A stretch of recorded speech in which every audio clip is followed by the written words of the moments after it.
HasanAbi sublul.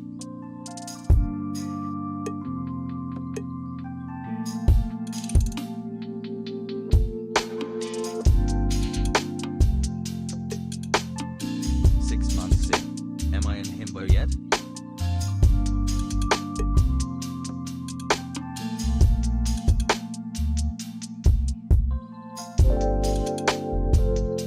Seven months of radicalization, white people happy.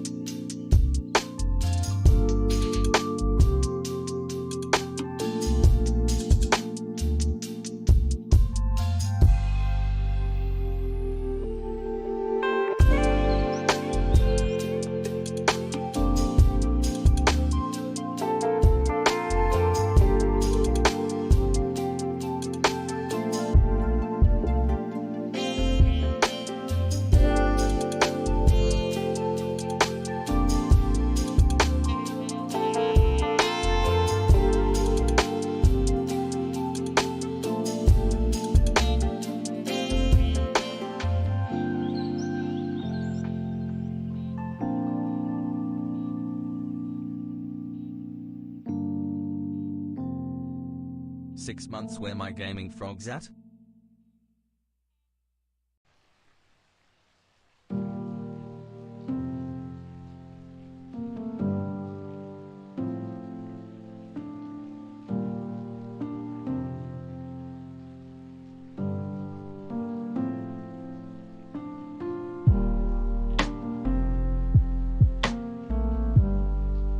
All gas, no brakes, we are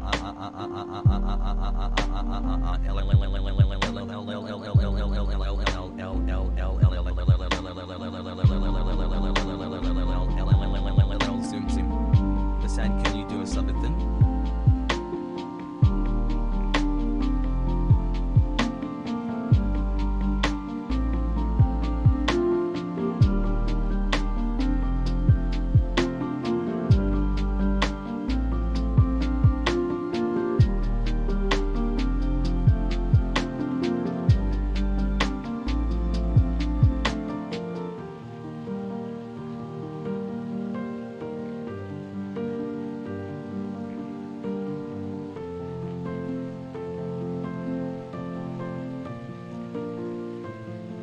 Radicalize me, daddy.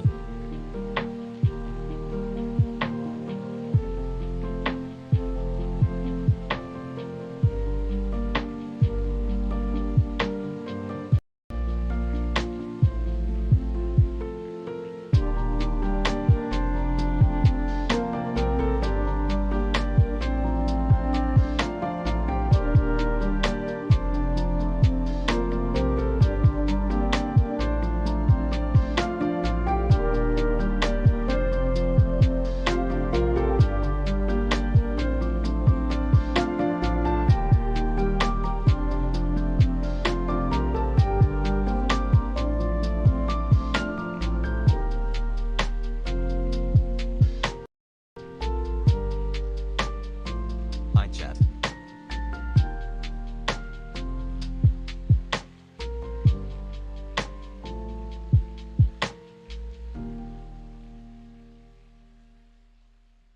Alien please, alien please, alien please.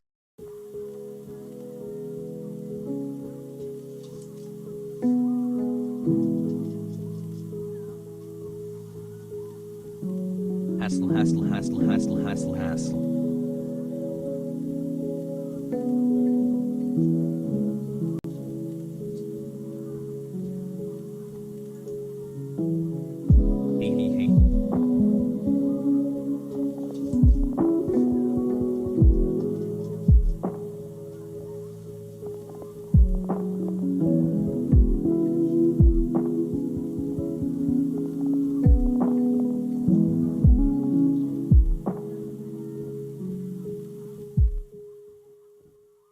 What's going on, everybody? I hope everyone's having a fantastic evening, afternoon, pre-noon, morning.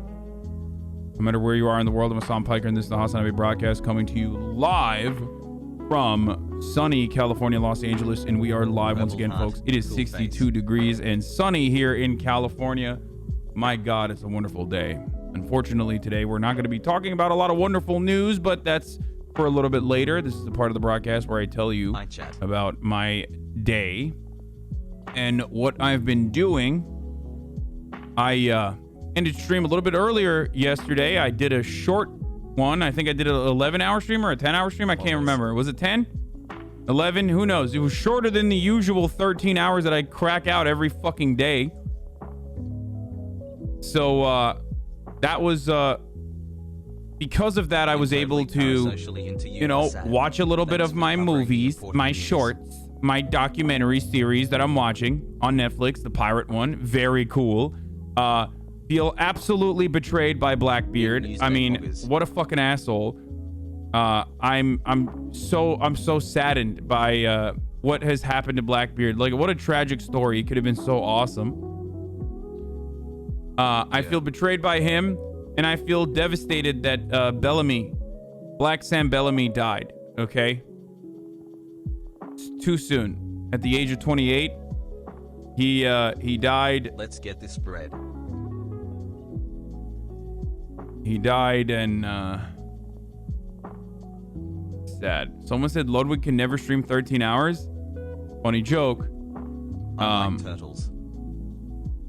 Spoiling history, I know.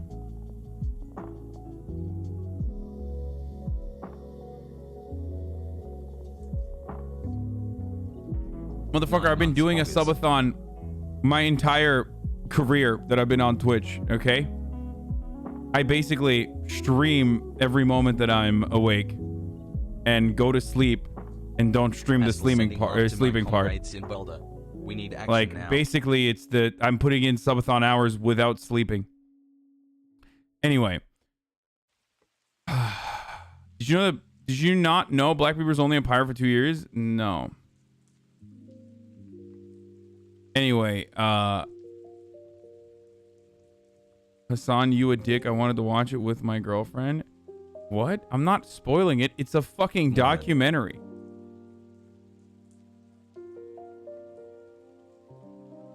People that say, like, motherfuckers think I spoiled the Titanic and the Bible at this point. You know what I mean? It's like, of spending time with y'all to wow, dude, you're really gonna fucking ruin that? Jesus comes back to life? That was supposed to be a big twist. Are you fucking kidding me? Are you fucking kidding me? He said it, Poggies. Thanks for dude, 27 spoiler months, alert, dude. What is wrong with you? I did not know. Why are you spoiling history? Thanks. It is very compelling, though. It is very compelling, so I high-key recommend you watch it. Anyway. Sorry to all the boys and girls and MBs who were reading the Bible and had not gotten to that part.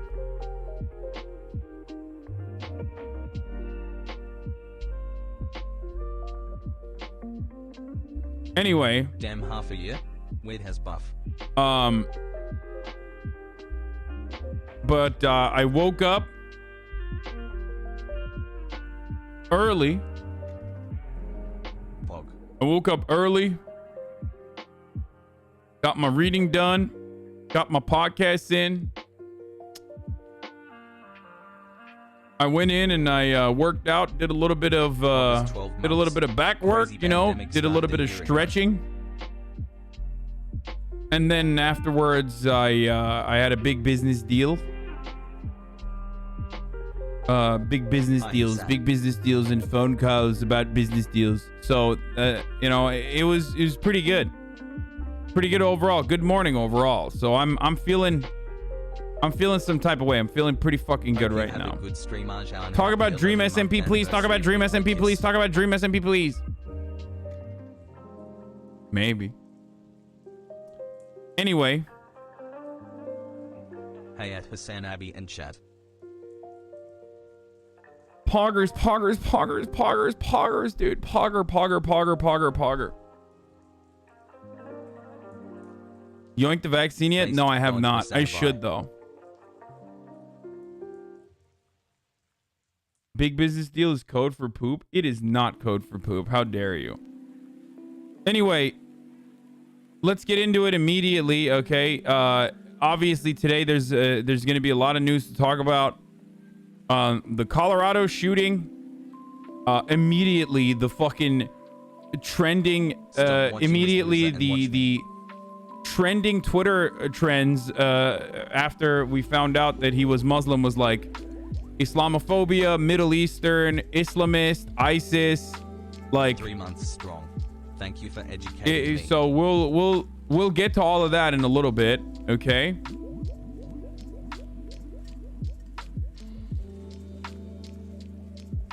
New legislative priority from Dem seems way better than I expected they would pursue. Any interest in covering it in the nascent stages? We're also going to talk about like Congress and their inability for gun control legislation, like pushing for any sort of meaningful gun control legislation.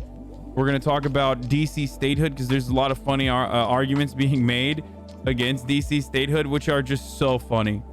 Like, Hey, they're Hasan, so thanks stupid. for all the laughs and the knowledge. Have a good day.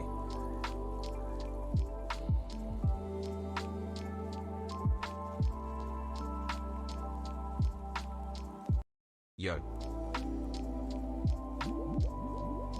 So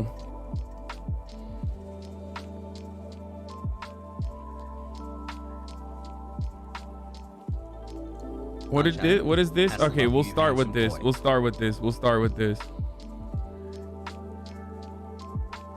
Booboo Bennett says, yeah, I love my WAP, white American privilege.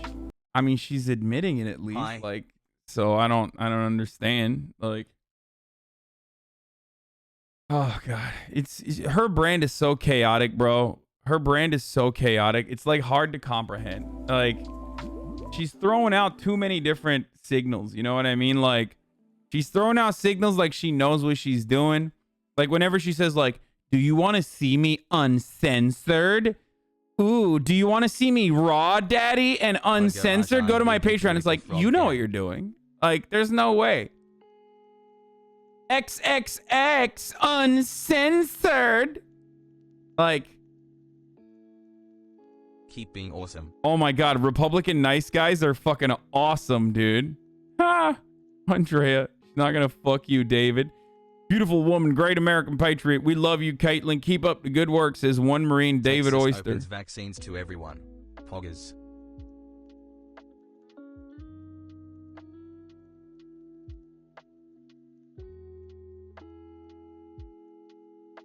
At HasanAbi, last 6 months have been full of ups and downs, but your stream made the downs feel more like ups.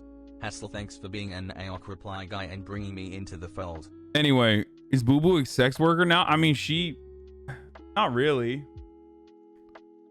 Sex workers are awesome. I feel like Booboo Bennett just doesn't really give pleasure and happiness to people. She does the exact opposite of what a sex worker would do. You know what I mean? Yeah. Anyway, let's just tweet out that I'm live. Daycare is open. And there is a lot to... Or I shouldn't do a daycare tweet, actually. Talking about the Colorado shooter. An immediate rush by conservatives to do the same thing they claim to hate. All my bloods in the chat say Sue Whoop. Also, going over the horrible arguments Republicans have made against DC statehood. Twitch.tv/HasanAbi. I eat booty. I just think that it's like it is ridiculous. Like the DC statehood counterpoints are so fucking funny.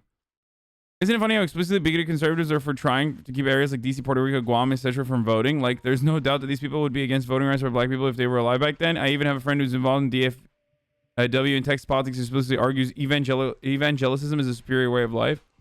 Yeah, I'm sorry to hear that. But the irony is that, like, so statehood arguments never happen if there is no package deal.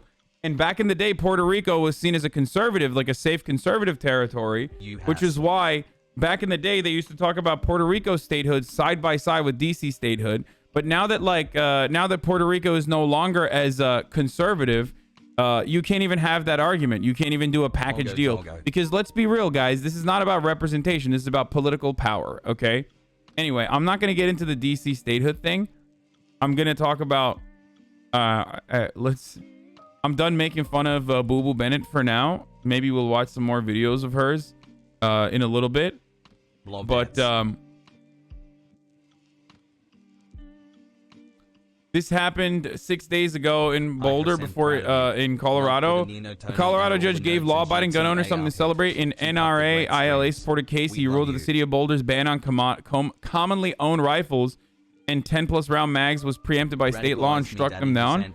I don't understand, guys. Like, what's the problem here? Like, if someone wants to fucking do mass murder and terror, like, they should be able to do so in the state of Colorado and in the in the region in Boulder as well. Like, why what like, you think, I'm sorry, you think like Boulder needs to be somehow exempted from this? Biggest like, kind of weird. Jesus wasn't white. Love you, chat. Love you, Arjan Hassel. I don't understand. Like,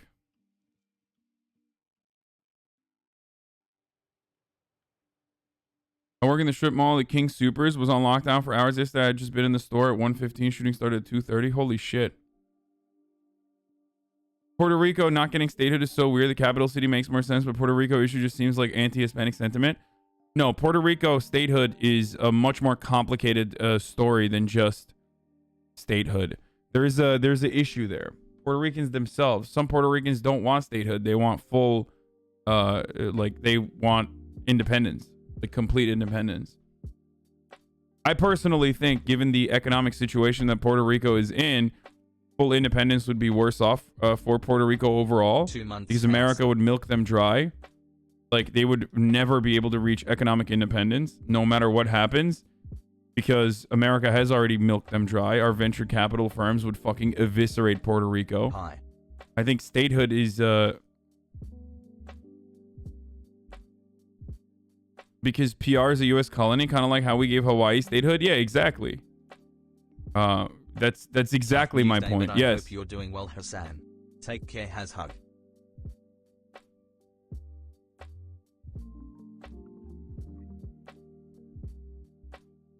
At least with statehood, like, Puerto Ricans actually get more autonomy this way. When it's this close, it really fucks your day-to-day life up.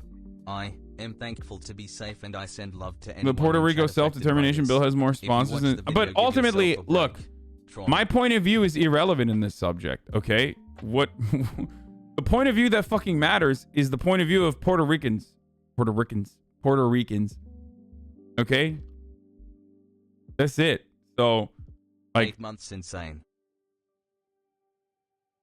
Do you see what I'm saying? Puerto Rican Morty, exactly. Thanks for all you do, Arjan. Hassel. Anyway. Isn't it still kind of imperialistic? Like, they should be a country to themselves. Why have our garbage hands all over them? I mean, at this stage, we're talking about, like, mitigating some of the worst consequences. Okay, that's it. Rumor has it that she sends a doo-doo diaper to her $500 per month patrons. That's it. It's just that, like, Puerto Rico has been fucked over by the United States for far too long. It's just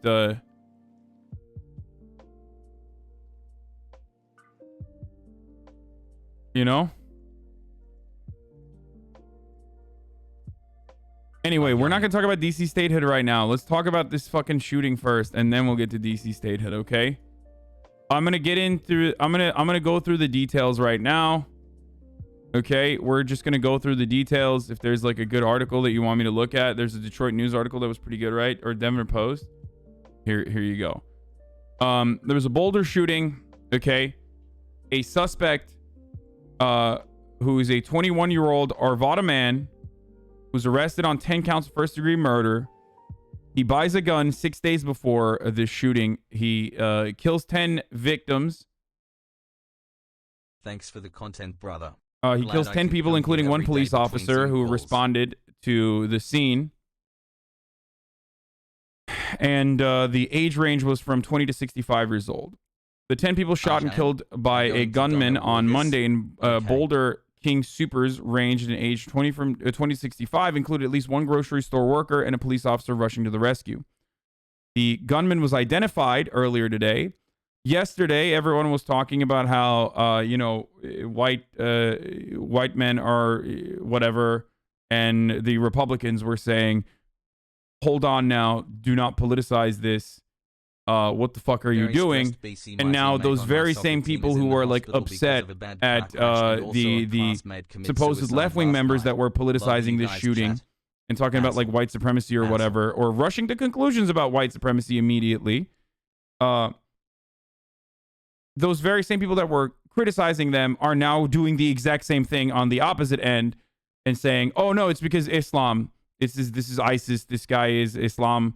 He loves Islam. He loves, the Prophet Muhammad, and that's why he did this, because, this is how Muslims are. And now, of course, we're going to get a lot of this in the chat today as well. Okay, brother. I'm happy you got that out of the way, okay? Oh, shit, I should deny it. Anyway.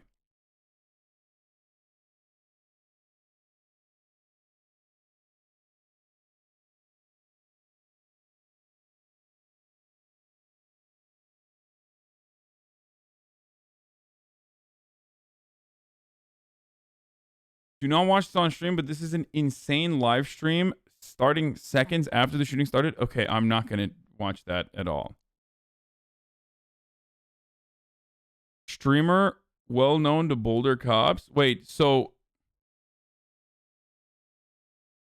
there's a fucking live streamer that's known in Boulder that literally live streamed the shooting?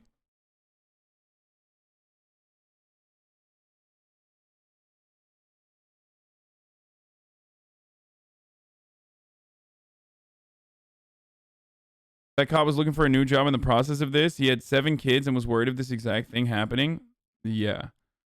Yeah, no, that's it's really, really unfortunate what happened to that cop. Straight up. That's a dude who's doing his job. Okay? 100%. That is literally a dude who is doing his fucking job. That cop. He died a hero.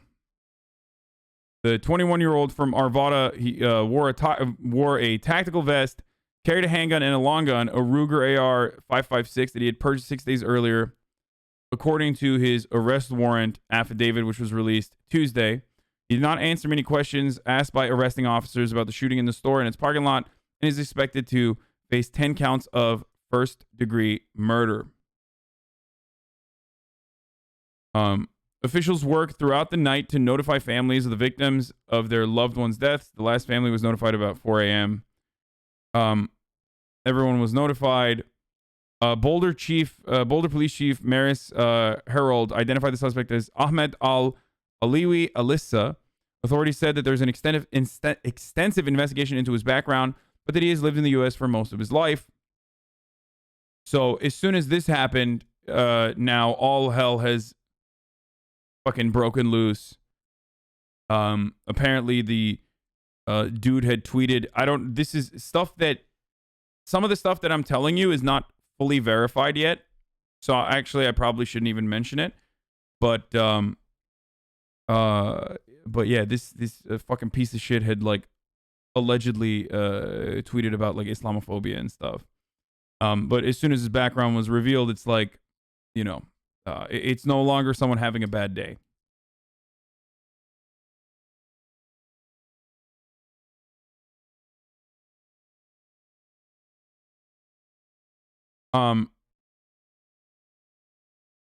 Which obviously is not an acceptable retort in this circumstance as well, by the way. So, for the record, make no mistake, I'm not saying that you just had a bad day. That would be an insane thing for me to fucking say. Here are some more details. Police responded 2:40 p.m. Monday to the King Supers at 3600 Table Mesa Drive after people reported an active shooter. There was apparently some dipshit who fucking live streamed the process. Witnesses told police that the suspect shot out the window in a vehicle, that he chased a man towards a nearby street, and that he fired multiple shots inside the grocery store, according to the suspect's arrest affidavit. King Supers employees at the scene told police they saw the suspect shoot a man in the parking lot, then stand over the fallen man and shoot him several more times. They entered the building within minutes and exchanged gunfire with the suspect, shooting him in the leg. Officer Talley died in the store. Alyssa surrendered after officers entered the store while carrying body shields, according to the affidavit. He had taken off most of his clothes, laid down his guns, and walked backwards towards the officers. He did not answer many of the arresting officers' questions, but asked for his mother, according to the affidavit. The arresting officers did not believe Alyssa was impaired by drugs or alcohol. He was transported to Boulder Hospital in a stable condition. They conducted surveillance on the house that he was at. They detained a woman near the house who said she was the wife of the suspect's brother. She says she saw Alyssa play about 2 days prior with a gun that she described as looking like a machine gun. Police learned that the subject purchased, and we already talked about this, the Ruger AR-556 6 days before the shooting. Alyssa has a minor criminal history in Colorado, according to the Colorado Bureau of Investigation and Courts records. He was convicted of misdemeanor assault in 2018 for an incident that happened in 2017 and was sentenced to 2 months probation and 48 hours of community service. At the time when he was 18, he attacked a classmate at the Arvada West High School, according to an affidavit filed in the case. He punched the classmate in the head without warning, and then when the boy fell to the ground, he continued to punch him.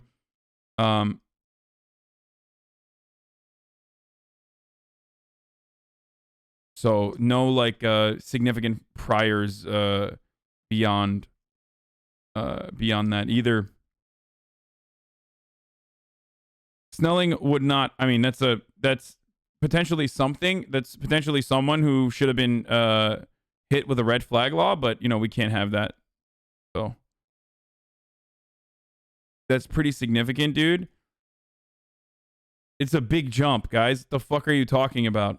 Like, from 2 18-year-olds punching one another to doing a mass fucking murder, like literally a terror attack, like a lone wolf terror attack, is kind of a leap. You know what I mean? It's kind of a jump.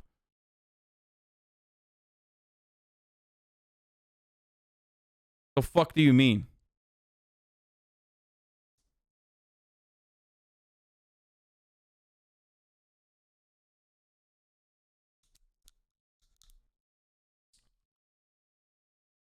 Anyway. An arrest warrant was signed about 3 a.m. Doherty said the gunman will be held fully responsible. We still don't know what the motive is. Boulder Mayor Sam Weaver said the people at the grocery store were going about their daily business, have family and friends, loves and passions and dreams of tomorrows that will no longer come. It's a fucking pretty cut and dry. We are back to America's most important pandemic, which is our mass shooting. Not pandemic, sorry, epidemic. We're back in business. Just now that we're like kind of on the tail end with dealing with COVID, now it's time for our most important, most significant epidemic to make a comeback, which is mass shootings. So nature is healing. America is going back to doing mass shootings. That we can. You literally just said he assaulted someone unknowing. Then you said he was fight with the kid. What was it, dude? Do you lack the capability of reading comprehension on your own? Do you want me to fucking feed you every fucking talking point like a little baby? Like, here's the airplane coming into your mouth. We literally read it together. He was 18 years old and he had a misdemeanor assault in 2018 for an incident that happened in 2017. Where he attacked a classmate at the age of 18 in his fucking high school. It's a massive leap to go from that. That should be something that comes up in your fucking criminal record, which probably should give second looks or even completely discontinues you from getting a weapon without an additional psych profile. Okay? That's my point. But having said that, It is a massive jump from like someone being like, oh, he attacked a classmate, so obviously like you know, he was going to be a mass shooter.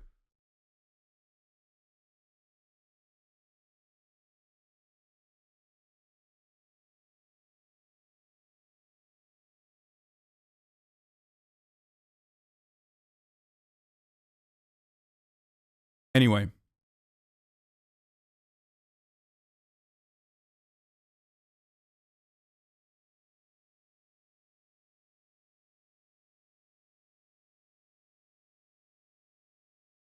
It served as a pissed the grocery store for being open during the pandemic. Wonder if it had anything to do with it. What? No. I have no idea what the fuck happened, guys. I don't know. I don't know what the fucking motive is. I have no idea. His motive could be that he was fucking mad. His motive could be that... Like, why are you guys throwing up? Oh, you're throwing up question marks to that chatter. Yeah, no, that's a really silly fucking motive. Yeah, no, I don't think he was like shooting up a fucking grocery store because he was mad. Listen, 2 mass shootings in 1 week. Does this America on his downfall? No, man. It's just America back at it again. Like, what the fuck do you mean? Mass shootings are very common in this country. COVID lockdowns kind of stopped that from happening, so we're back. Maybe people who were like trying to reopen the economy were just trying to reopen it so we can go back to fucking doing mass shootings again. You know, we got to reopen the schools too. Close the loopholes in our background check system, including the Charleston loophole. That's one of the best tools we have right now to prevent gun violence. The Senate should immediately pass. Let me say it again. The United States Senate, I hope some are listening, should immediately pass the 2 House-passed bills that close loopholes in the background check system. Are you seriously stating that someone who has a high school fight should get a criminal psychological profile before he obtains a gun? Well, then fuck it. Psychological profiles for everyone who wants to obtain a gun. What a fucking bullshit take that is. Oh, wait. No, I do think that. Yes. Yeah, no, I think that would be great. Yeah, I'm sorry. Guys, if you want a fucking murder dildo, which are very cool and very fun to fucking use, I admit, then it should be a little bit harder to fucking get the murder dildo. It's literally just a murder dildo, okay? I don't give a fuck if a parchment says that this is a God-given right to you. I am a human being with a brain cell that has the capacity to comprehend that you know, this notion that like the founding fathers wanted everyone to be armed with RPGs is an idiotic notion. And if you look throughout history, it's a relatively new Supreme Court decision, or a relatively new interpretation from the Supreme Court in comparison to how people have seen the Second Amendment throughout American history. It's absolutely ridiculous to assume that everyone should have a fucking AR-15. And if people are going to have AR-15s, then they should be able to demonstrate that they know how to use it and they're fucking responsible. Like, none of the things I'm saying are controversial. Universal background checks, okay?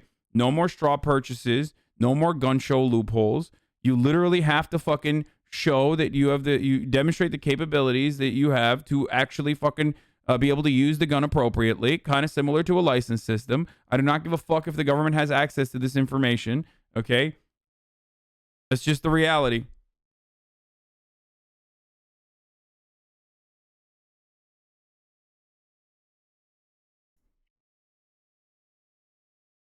You need an ID for an insurance for a car. You need a permit to distill alcohol and another to sell it.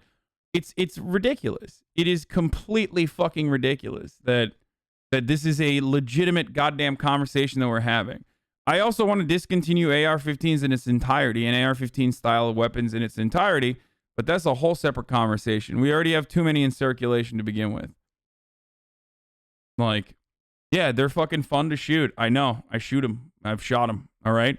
I understand. But it's just fun. Like, it's just a hobby. You're being ridiculous. You're not saving anyone. You're not saving yourself. You're not it has no utility beyond a fucking hobby, okay?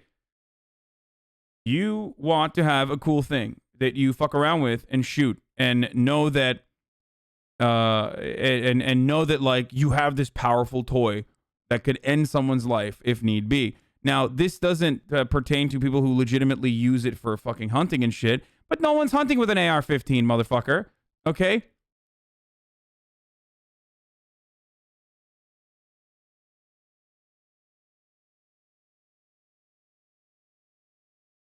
Write as many paragraphs as you want. Ultimately, I find it really fucking stupid that this is not even common sense. Countries that have looser gun restrictions have more gun violence. America, with respect to comparable OECD nations, has an incredibly high rate of gun violence. It's like unheard of in other countries. Okay? We've had this argument back and forth a gajillion times over. It's literally the dumbest fucking argument ever. Okay? Switzerland has higher rates of gun ownership, and therefore they have higher rates of gun violence in comparison to other European countries, but it's nothing in comparison to the United States. Why? Because at least in the country of Switzerland, they have some reasonable gun control. Okay? If you want to have a well-regulated militia, then fucking regulate it, dumbass. You can't just... Well-regulated militia doesn't mean, like, give every Tom, Dick, and Harry an AR-15 that they can shove up their assholes.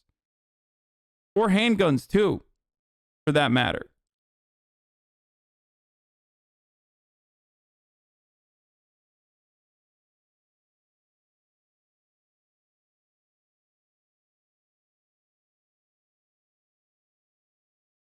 Democrats in power, media starts talking about gun control again, kind of sus.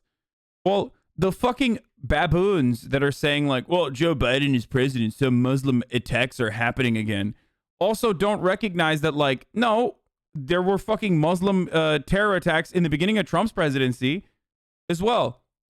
There was a dude who fucking rammed a car into a bunch of people. I think it was like in New York, right? In the beginning of Trump's presidency as well. It happens. It's way, way, way more rare in regards to like the shooter or the terrorist being Muslim is way, way, way more rare than the shooter being a white supremacist. Okay? Las Vegas shooting as well. Motherfucker, Stephen Paddock? Really? Stephen Paddock is Muslim? Are you insane? Are we really doing that right now? You really... Motherfucker by the name of Stephen Paddock was a Islamist Muslim. Even like professional fucking ISIS people that like cover ISIS professionally were like, yeah, ISIS claiming responsibility for this one is ridiculous. Like, I know that they don't normally fucking do like, they don't fake take over other terror attacks. Yeah, it must have been Stephen Paddock, the fucking Islamist.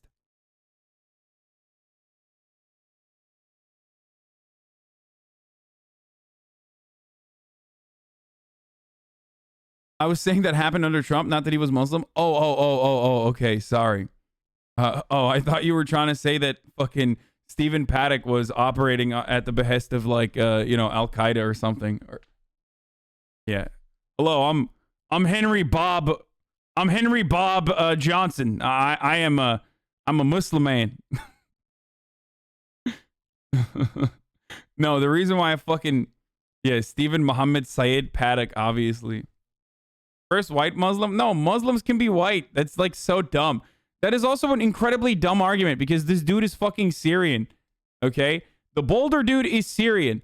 Syrians are literally classified as fucking white. I am a white Muslim. Like, so people who are being like, I can't believe, blah, blah, blah, I can't believe that people are saying he's white. Like, they're crazy. No, like, motherfucker is white, okay? Just like I am. I am white, but I'm Muslim.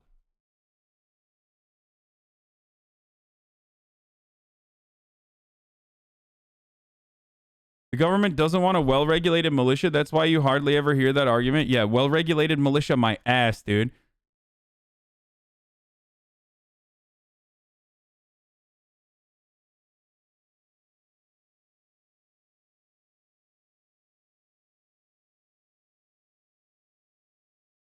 Do you think he should get the death penalty? No. I don't think anyone should get the death penalty. I also don't think the fucking... I don't think the dude who shut up in Atlanta should get the death penalty either, because I don't believe in the death penalty. I am anti-capital punishment. Anyway, well-regulated militia. No, the well-regulated militia is funny when you think about fucking the Gravy SEALs. Like, that's the well-regulated militia.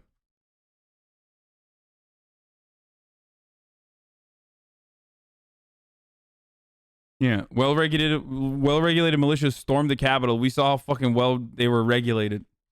Maybe they should regulate some bitches, dude. That's what the well-regulated militia should do. Anyway, let's see what the fuck Biden had to say about this from the top.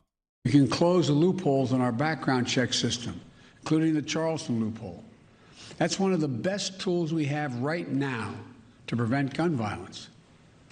The Senate should immediately pass, let me say it again, the United States Senate, I hope some are listening, should immediately pass the 2 House-passed bills that close loopholes in the background check system. These are bills that receive votes of both Republicans and Democrats in the House. This is not, it should not be a partisan issue. This is an American issue. It will save lives, American lives, and we have to act. We should also ban assault weapons in the process. I'll have much more to say as we learn more. Can Biden alone pass the needed legislation that he's advocating for? Fuck no, dude. We're not going to get shit. You're not going to get shit, okay? If you think that guns are going to be controlled in any meaningful capacity in the aftermath of this, you haven't been in America for too long, or your eyes have been closed. I said this. I've been saying this since fucking Sandy Hook, dude, okay? When that shit happened and we went back to the norm a week later, it was over, all right? It was done. There will never be...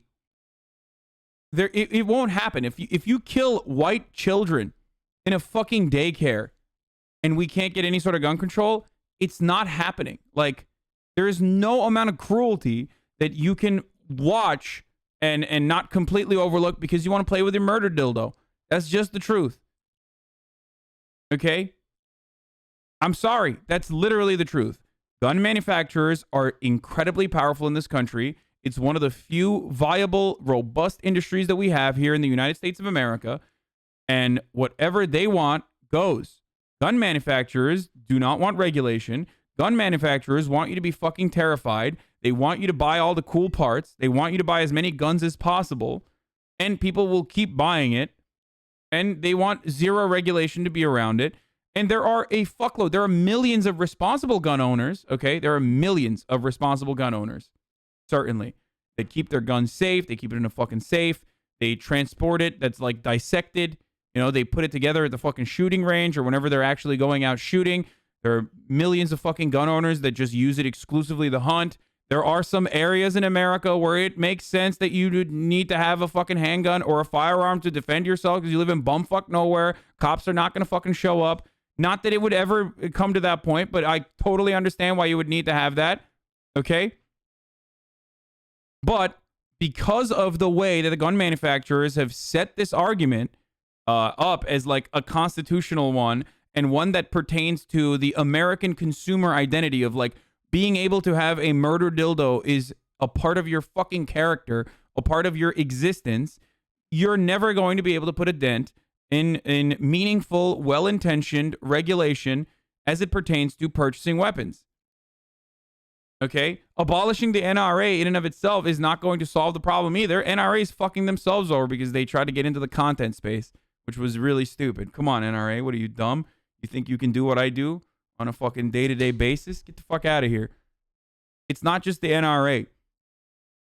It is a culture war issue that Republicans have latched on because it takes a prong of American identity and just fucking rams it into another one.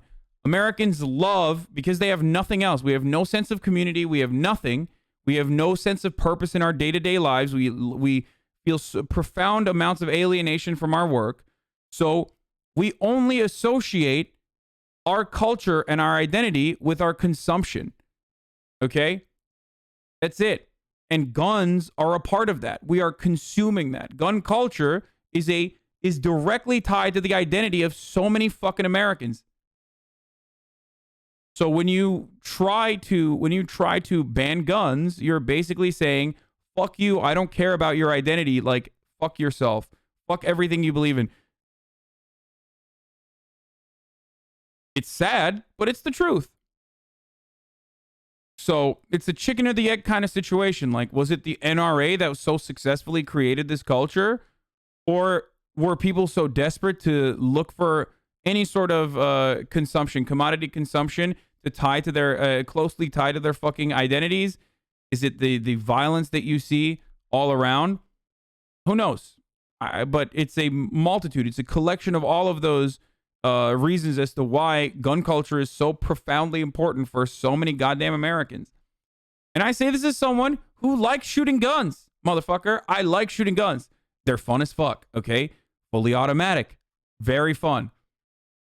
I've shot automatic shotguns. I've shot Dracos. I've shot fucking AR-15s. I've shot all manner of different handguns. It's fun. I totally understand it. But anyone who tries to take it one step further and acts like, you know, I need this AR-15, brother, for fucking home defense. Like, shut the fuck up. You don't need the AR-15 for home defense. You want the AR-15 because it looks cool, motherfucker. You just it. That's literally it. That's the reason.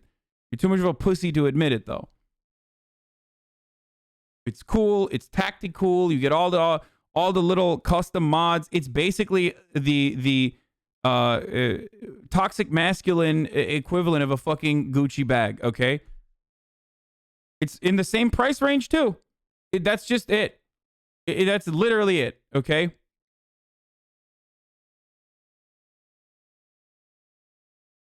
You just want a Gucci bag. The problem is the Gucci bag doesn't fucking murder people, okay? The only utility for a gun is murder, is to end a life.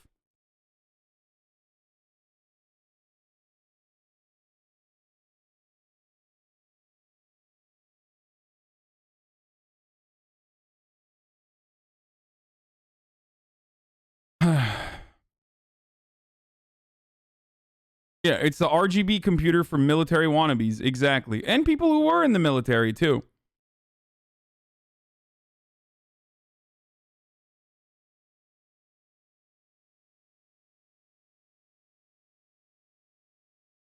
Anyway. How about bump stocks after Las Vegas? Bump stocks are not like a legitimate fucking concern for gun manufacturers. Okay, with the exception of that one fucking specific bump stock manufacturer, like, it makes up a fraction of the fucking market.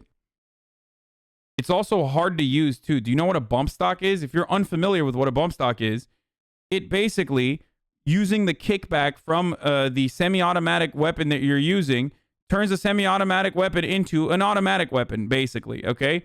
By fucking constantly kicking back, it turns your shit into an automatic weapon by making you basically pull the trigger fast enough with the semi-auto that it's like a fucking automatic weapon.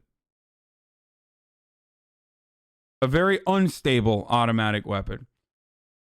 Hard to use. Oh my god, you sound so dumb on this topic. I'm sorry that I don't fuck my ass with a fucking AR-15 every day, okay? Shut the fuck up. Gun weebs are the most delusional freakazoids, okay? You are such a fucking loser, bro. I'm sorry. I'm sorry. You are a gigantic fucking dweeb loser who literally waits for the opportunity to literally just be like, streamer doesn't know enough about guns. Like, no one cares, okay? Just put on your fucking furry costume and go to your dumb fucking Ku Klux Klan rally gun shows and shut the fuck up. And if you keep this up, I'm going to keep saying assault rifle 15 and fucking magazine. And I'm going to use magazine and clip interchangeably. So you fucking, so your brain explodes.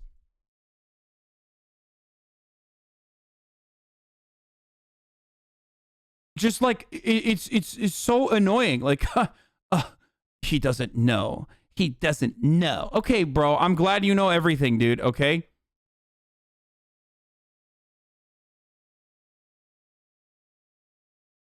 It's like, you have a hobby.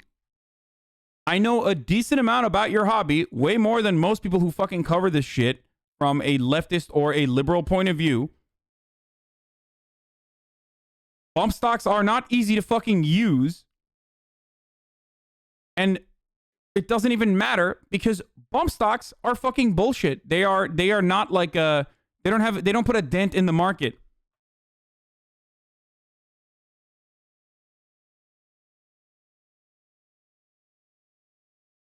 And even then, it took a while to like actually fully fucking ban them.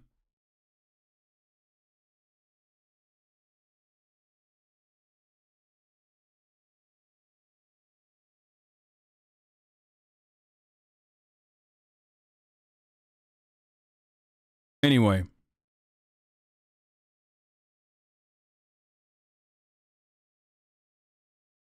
Yeah, gun companies love this cycle because the threat of law drives gun sales up. Yeah, of course. Of course. Of course. That's the other sad part about it.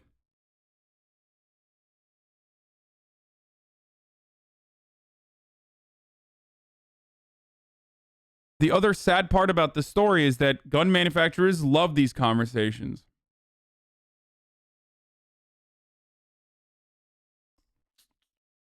AR is easier to use than a handgun. I would totally take my AR-15 for home defense.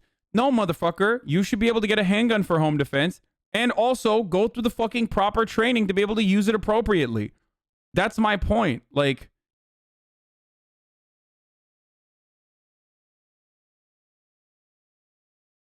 learn how to use a goddamn pistol. What the fuck? What is this? It's an insane... It's an insane fucking take, dude.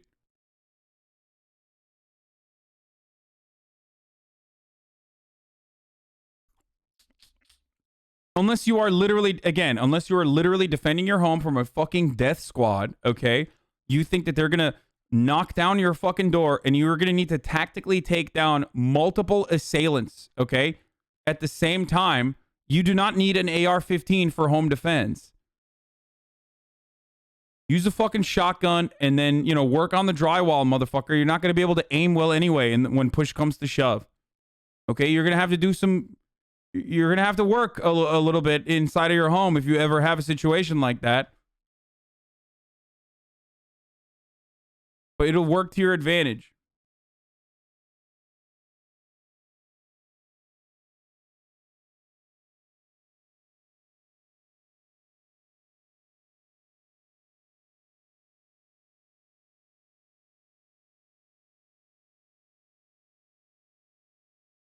Devil's advocate, what if they also have an AR-15? Okay, devil's advocate, what if they have a rocket launcher? Like, what kind of devil's advocate is that? Okay, what if the home invaders are tactically equipped with a rocket launcher? We need nukes. I need to have a nuclear weapon, okay? So that I can... The only way to defend myself is by having a fucking rocket launcher at home. There's no other way to do it. That's why I have a 50 cal. Because, you know... What if the death squad that is about to come knocking down my door and steal my fucking billiard table, okay? And you know, in my man cave, I have a Budweiser fucking light up lamppost. They're gonna come for that. This is the most precious item I own, and this death squad is coming for it. I need to have a fucking 50 cal because they're probably going to roll through with an armored personnel carrier. And the only thing that can put a dent in that fucking armor is a goddamn Barrett 50 cal. I need to have this for home defense. Okay?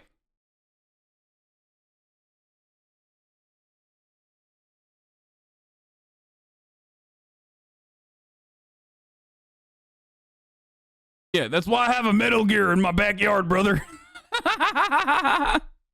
Yeah, don't worry, brother. They're not coming for your Pokemon cards, okay?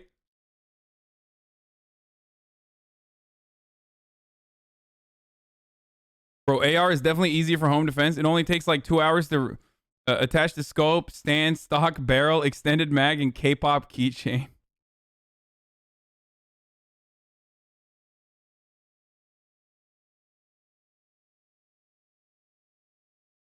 Yeah. Anyway, it is like... It is a fucking ridiculous argument that gets more and more ridiculous. Hasan, bad compare. We can all easily buy an AR-15, but not a rocket launcher. You are arguing in bad faith a lot in this when it isn't even necessary. Dude, you are creating a false scenario in which, in your mind, like, it should work well. Like, in your mind, you have created a fake scenario, so I'm just upping the fucking ante there. Okay? Compare.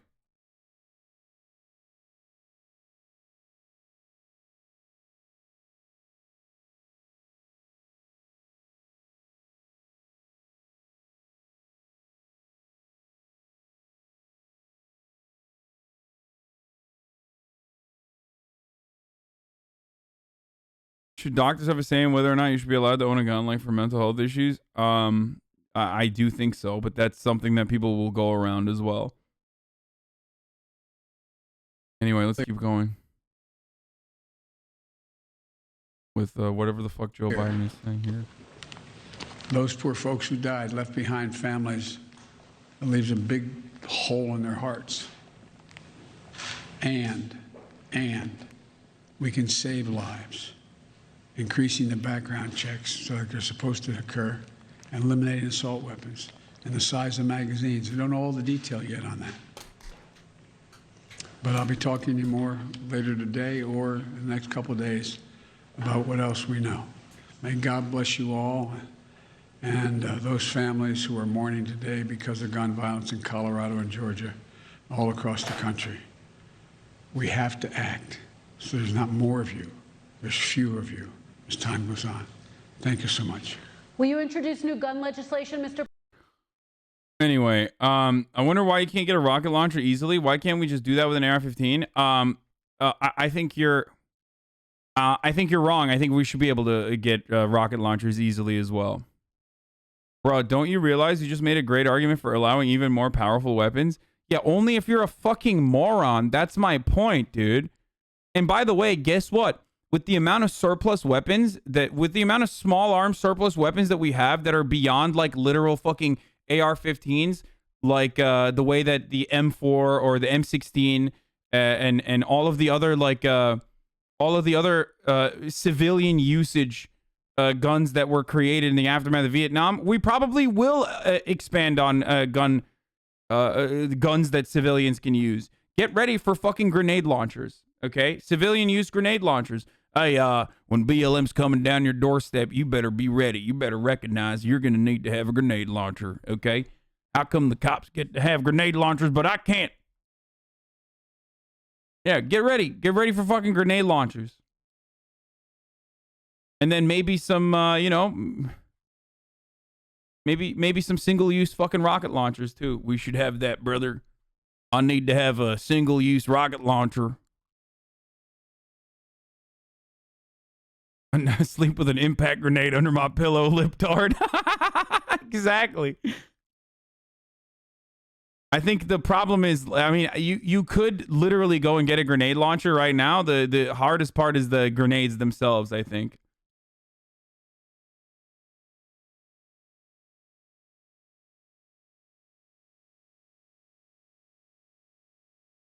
My dad literally has ammo stocked up for when Antifa comes, and we live out in fucking rural Ohio. See, that's what I'm saying. Like I'm sorry, your dad shouldn't have guns. Okay, like literally, anyone who says shit like I need this arsenal of weaponry to take down black folk when they come into my neighborhood, like you should not have a gun. You literally should not have a gun until someone slaps some fucking sense into you. You should not own a weapon.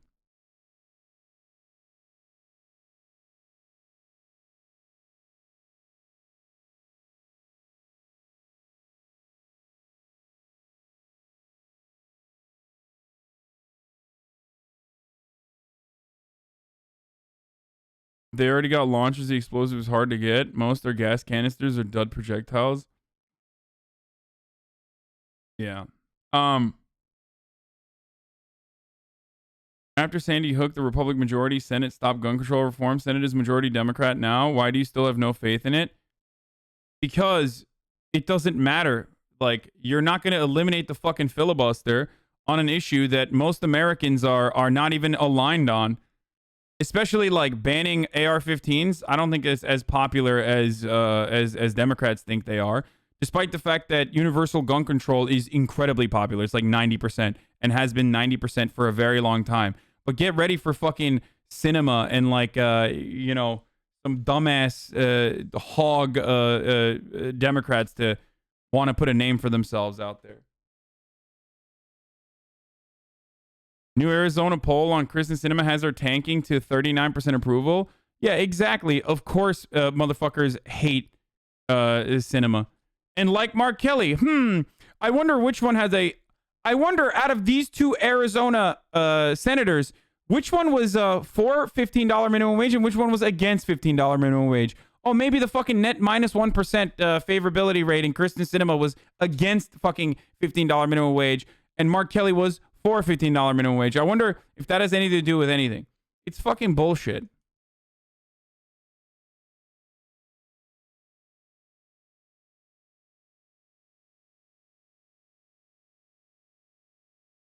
But it's because she's a woman, Sweaty. That's why. Americans are misogynistic, and that's why they fucking despise this dumbass.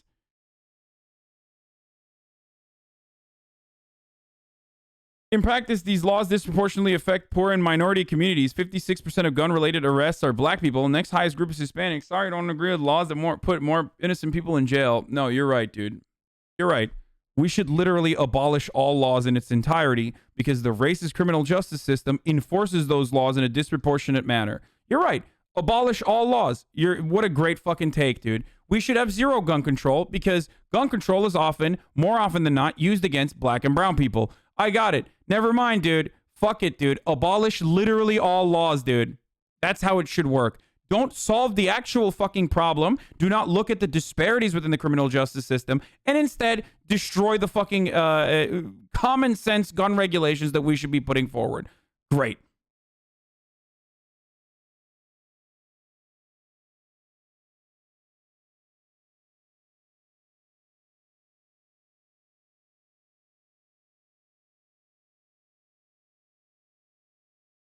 Why do so many leftists have weird reactionary gun takes? Why do so many? Because we're in America, okay? And everybody in America loves shooting guns. It is part of...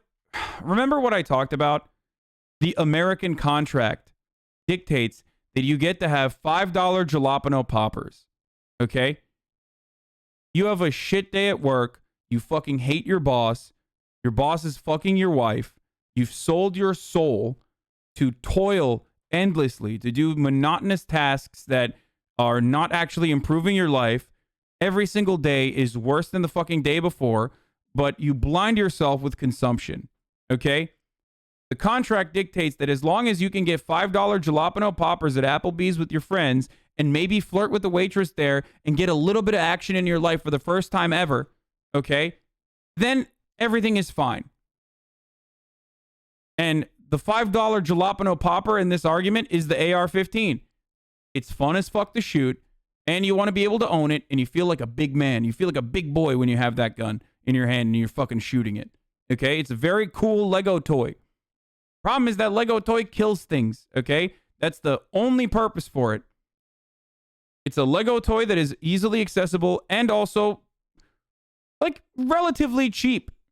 It's purchasable, right? It makes you feel like a big boy. Makes you feel like you have a big boy hobby. So when you take that away, people are going to be like, well, what the fuck do I have? I have nothing. This is bullshit.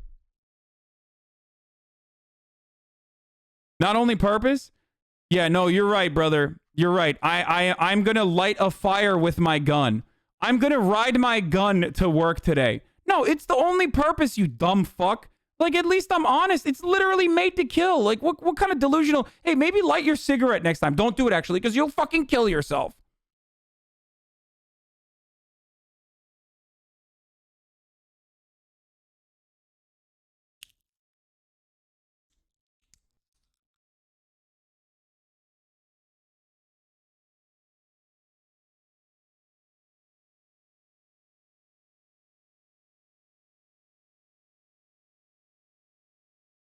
How does this keep happening? Ask the only country where this regularly happens. Yeah.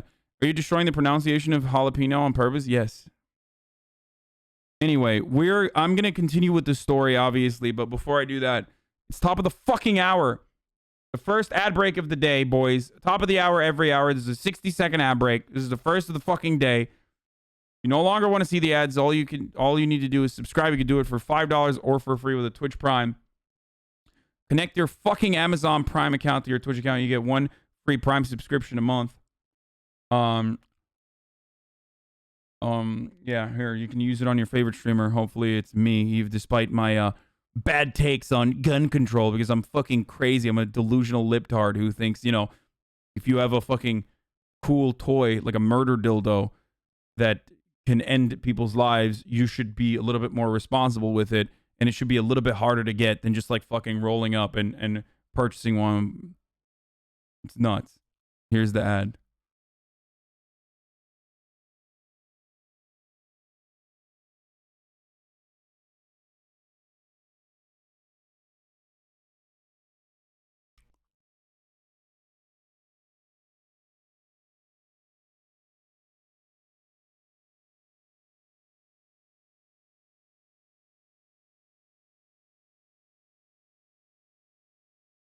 Anyway.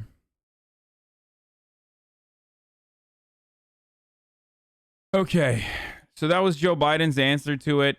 We already talked about how the NRA was celebrating this fucking victory, you know, on 10 plus round mags preempted by state law. Now we're going to get to some other members of Congress making idiotic arguments. I have to go pee though. Here's Senator Blumenthal and Ted Cruz and all these other America awoke today to another nightmare, stunning, shocking, savage, but unsurprising. Inaction has made this horror completely predictable. Inaction by this Congress. Is it really all that shocking? It's not really. Why not ban sugar like this gun you don't think we need? Yes, ban sugar. Brother, why don't you ban sugar? Us complicit.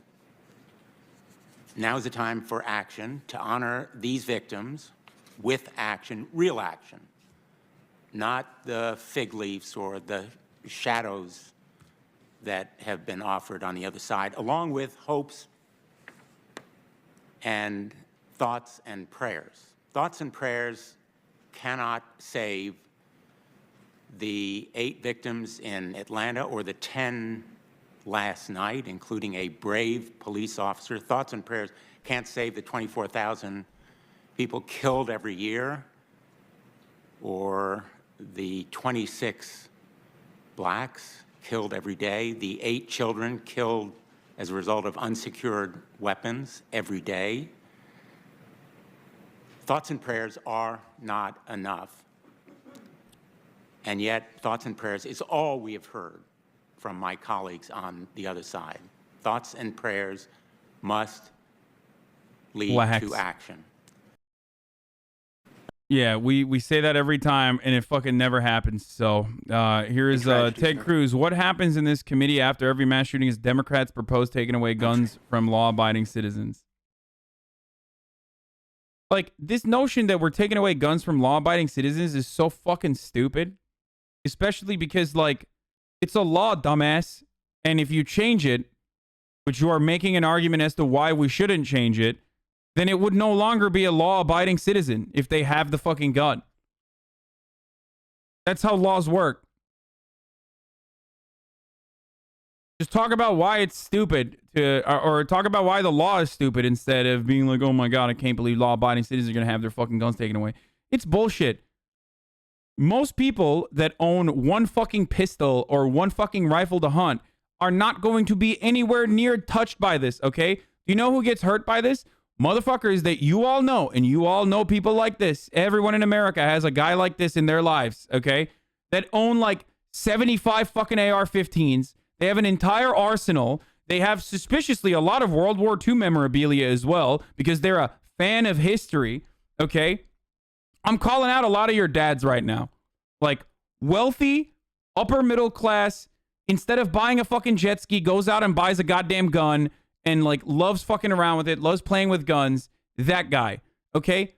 Normally, we look to people like this, like my uncle in Turkey, who has a hobby with trains, okay? He has an entire room dedicated to fucking trains. Little baby trains that he like works on, and then, you know, they fucking go around, and it's wonderful because the trains don't kill anyone. Okay? He just loves trains. He loves he loves purchasing them. He loves creating like different scenery. That's great. Why can't gun weebs be the same? Why can't they just like recognize that their hobbies are fucking murdering people, and therefore there should be some regulation around it? It's a hobby.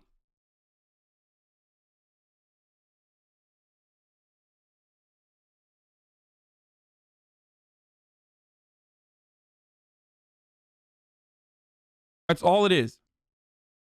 And if little toy trains were murdering people, I'm pretty sure that my uncle and other people that love fucking toy trains would most likely say, yeah, this should be regulated. Once again, we wake up to a horrific act of mass murder. All of us lift up in prayer the families in Boulder, Colorado, families in Atlanta that lost their lives, including the police officer in Boulder, Colorado.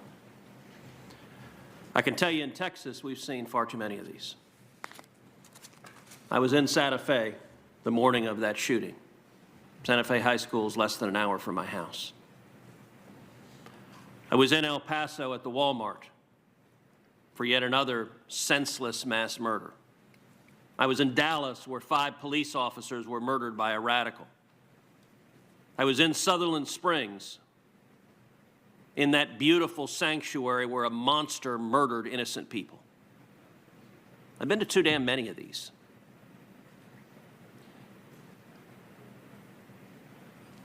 Senator from Connecticut just said, it's time for us to do something.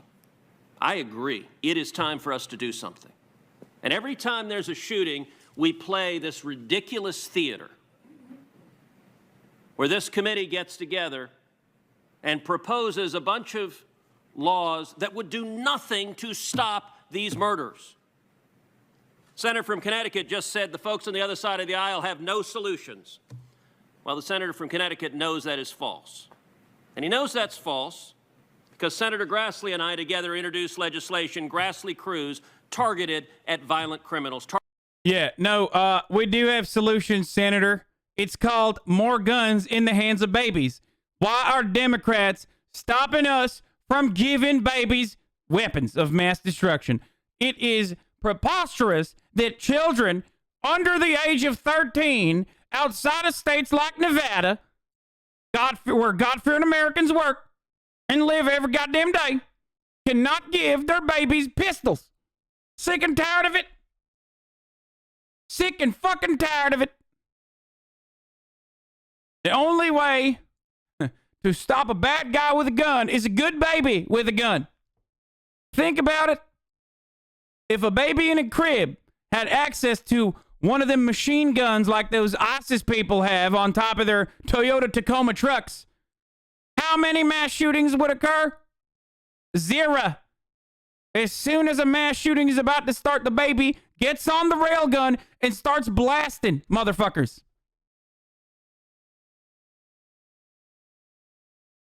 Targeted at felons, targeted at fugitives, targeted at those with serious mental disease, to stop them from getting firearms, to put them in prison when they try to illegally buy guns.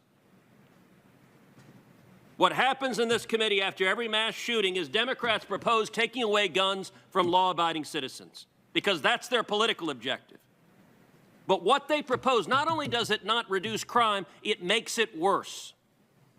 The jurisdictions in this country with the strictest gun control have among the highest rates of crime and murder. When you disarm law-abiding citizens, you make them more likely to be victims.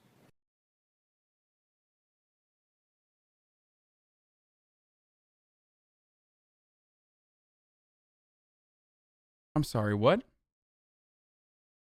First of all, there needs to be federal regulation, which currently does not exist. I love, like, the Chicago argument, right? This is what the Chicago argument is. Like, well, you know, there's a lot of strict gun control in Chicago, where a lot of blacks and browns live, as you know. But it turns out there's a lot of gun violence in Chicago. Okay? Well, Chicago doesn't live on an island on its own.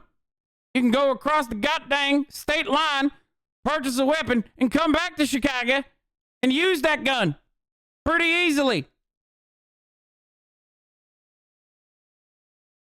Not like they're spawning guns over there. You know what I mean? It's not like it's fucking, you know, there's a spawn point in Chicago where criminals have just access to.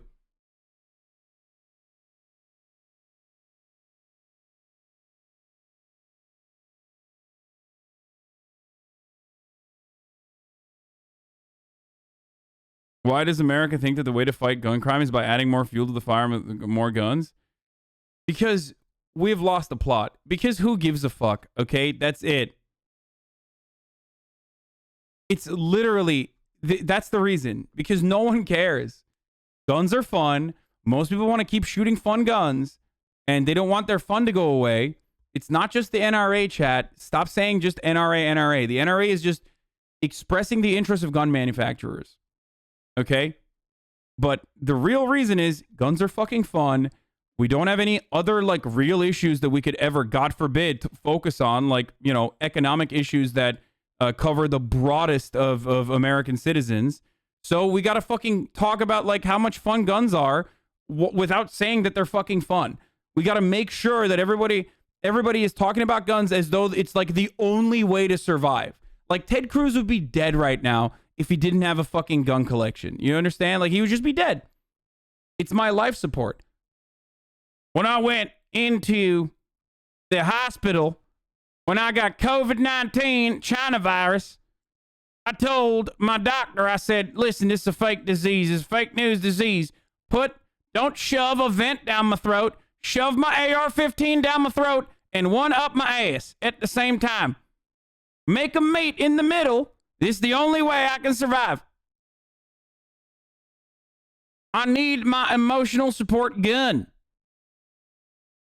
Like, look, you know how some, like, super fucking basic white girls have no personality on the internet, so they'll just be conservative as their entire personality? Or some people are like, I'm a horse person, okay? Some people are like, I have no personality, so I'm going to substitute that with whatever the fuck I'm consuming. That's what gun people do. Okay? That's literally it. That's it. You just have no personality, so you're just like, I'm buying a gun, and this is everything about me that you need to know is just my gun. I mean, a lot of leftists are in here getting called out right now because, like, their entire personality is how fucking far left they are. Sorry. But at least that's, you know, less painful than fucking going out the bat and arguing for having more murder dildos in the hands of whoever the fuck.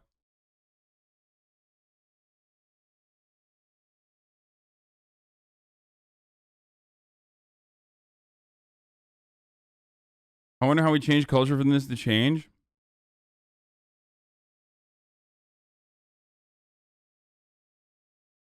He meant to say liberal, but that's his fans, LMAO. What? My fans aren't liberals, they're leftists. I called out my fans. I called out members of the community. God. How the fuck do dumbass, like, right-wingers find their way into this audience still?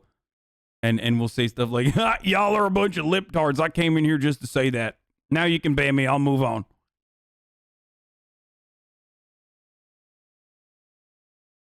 This is not beer. It's fucking cold brew, for those of you who are wondering.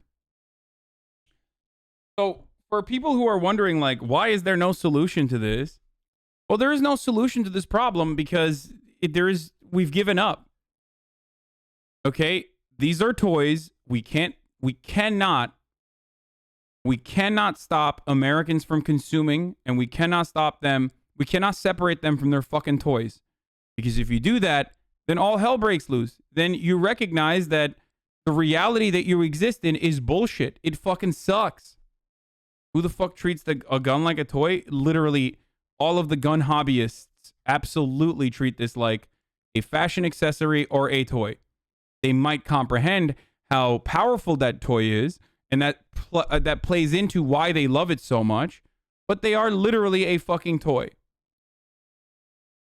That's it. It's a very fun hobby. It's a very dangerous one, but it's a fun one, for sure.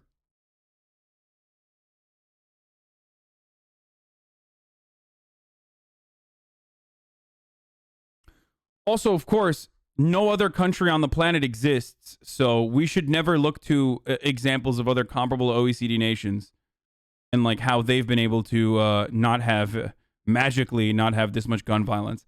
And also, do not forget, gun control starts with the police. Okay, I make no mistake. This is a part of the conversation that rarely ever gets covered.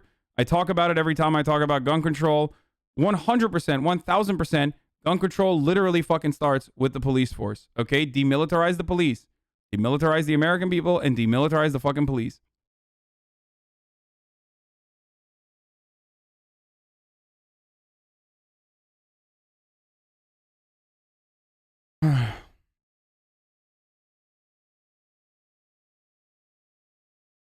In Southern Illinois, people just drive to Missouri to get guns because Illinois has stricter laws. You can just buy a gun at a gun show with your ID. I know.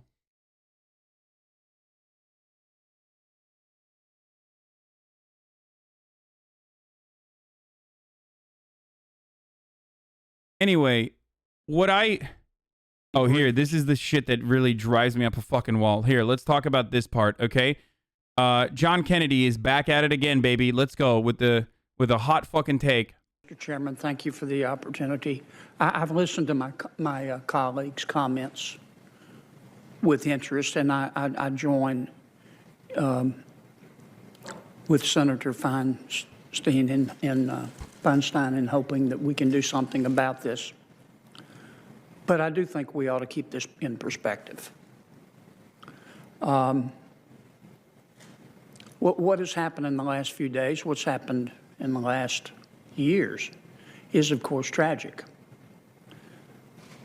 And I'm not trying to perfectly equate these two, but we have a lot of drunk drivers in America that kill a lot of people. We ought to try to combat that too. But I think what many folks on my side of the aisle are saying is that the answer is not to get rid of all sober drivers. The answer is to concentrate on the problem. If you drive drunk and don't kill anybody, you go to fucking jail. In order to be able to drive a vehicle, you need to have a license. You need to have registration. You need to have insurance. Okay? If we had at least like a fraction of the regulation that revolves around a fucking car and driving a car, which has a tremendous amount of utility beyond fucking murdering people, okay? We would eliminate like 90% of the problems that everyone is talking about. So please, when gun hogs use this argument, please just shove it back down their fucking throat and be like, exactly, we should have the same kind of fucking regulation. Okay? Shooting schools. Training. Demonstrate that you have the capability to fucking use a weapon appropriately.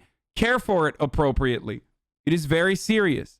And remember, you can't drive your fucking gun to school. Okay? Like, guns have no utility beyond murder. Cars, on the other hand, are profoundly important.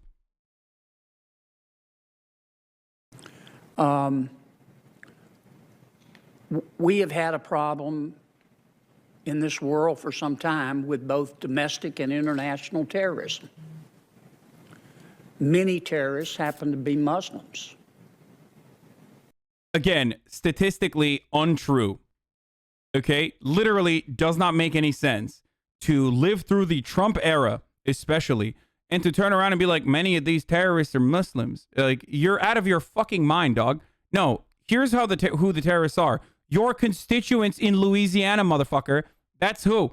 So that's why he's like, oh, well, white supremacists are not terrorists. They're just having a bad day. Muslims, on the other hand, that's the real problem. No, motherfucker. No. Okay? I'm sorry. White supremacy is a way more pervasive problem in America as it pertains to domestic terror than fucking Islamic terror, okay?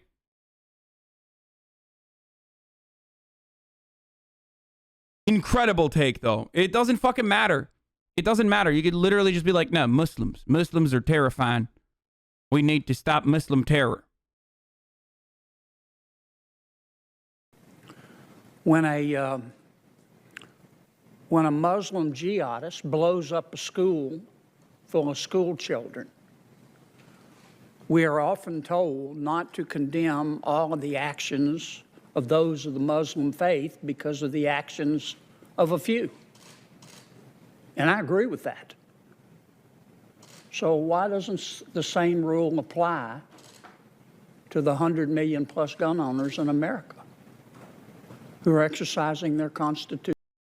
Motherfucker, no one is saying every single gun owner is a fucking psychopathic freak. Like, what is this argument? Where did this argument come from? How far did he have to reach in his ass to pull that out, dude? Like, this notion that, like, you know, every fucking person is saying, all liberals are saying, like, if you own a gun, that means you're a terrorist, is fucking psychotic. And also really funny coming from the dude who literally just said, you know, Muslims are doing a lot of terror. It's like, no, they're not. Like, they're not. Pound for pound, white people are doing a fuckload more terror in a predominantly white country. White supremacist terror is way more pervasive. Anti-government right-wing extremism is literally the fucking leading cause, if not the entirety of terror acts in like 2019 and 2018. It's fucking insane.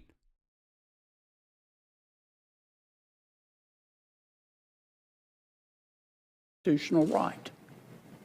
And I think we ought to keep that in mind, ladies and gentlemen. Also, the irony is, like, you know, we don't blame all Muslims, but also we need to do a Muslim ban. We need to do a Muslim ban, folks. We need to stop all Muslims from coming in from high terror areas into the country. As we talk about this issue. Yeah, you guys remember when the Sharia, when the fucking pro-Sharia jihadists, Wahhabists stormed the fucking Capitol? That was crazy when they did that, remember? Or when that fucking jihadist drove to El Paso in Walmart to kill as many Mexicans as he possibly could? Or when that jihadist went into the fucking synagogue in Pittsburgh? Remember when all of those things happened? Oh, wait, no, they were literally all white supremacists.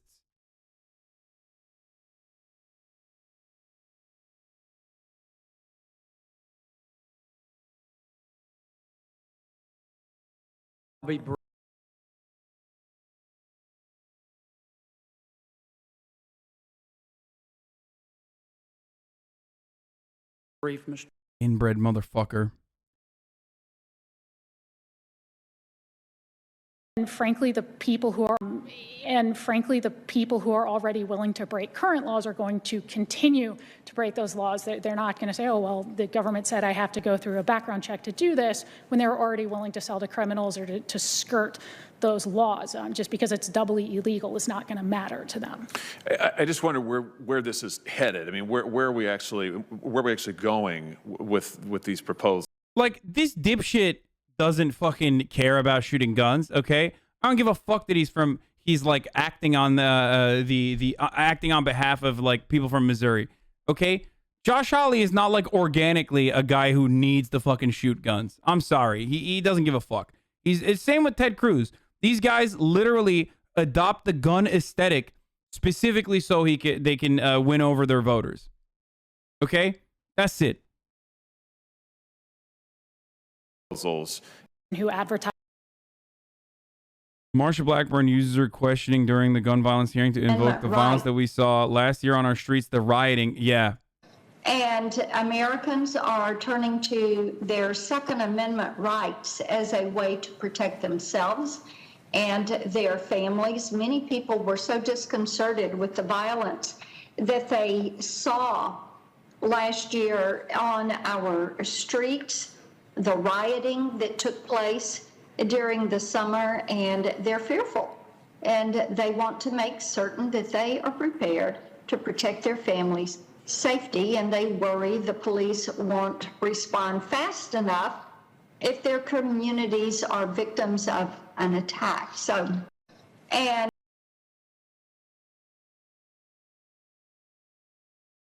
I hate these people so much. I hate them. I hate them so much, dude. What? Firearm mortality by state? Age-adjusted death rates? Holy shit. What the fuck? Oh, no, it's by... Are you against people owning guns? No, I'm not. I don't know why everyone always fucking says that. Like, I love the immediate rush to be like, oh, you must hate everybody owning guns, brother. That's what's going on. You fucking hate people owning guns because you're a fucking goddamn commie who don't want guns, even though most commies love guns and want fucking everyone to have guns.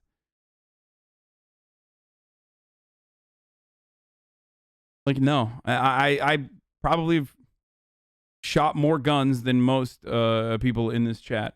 Okay. Seems like a reasonable question, to be honest. No, I enjoy shooting guns. Okay. I think guns are fun. I think it's important for someone who fucking covers these sorts of atrocities to at least have a working knowledge of how guns work and have a better understanding, to understand where fucking gun chuds are coming from and gun enthusiasts are coming from. I'm not the type of person who's like, I fucking hate guns across the board. I think guns are bullshit and should not exist. I mean, I wish guns did not fucking exist. Let's be real. In a perfect world, guns would not exist. But having said that, guns do exist and they are fun to shoot.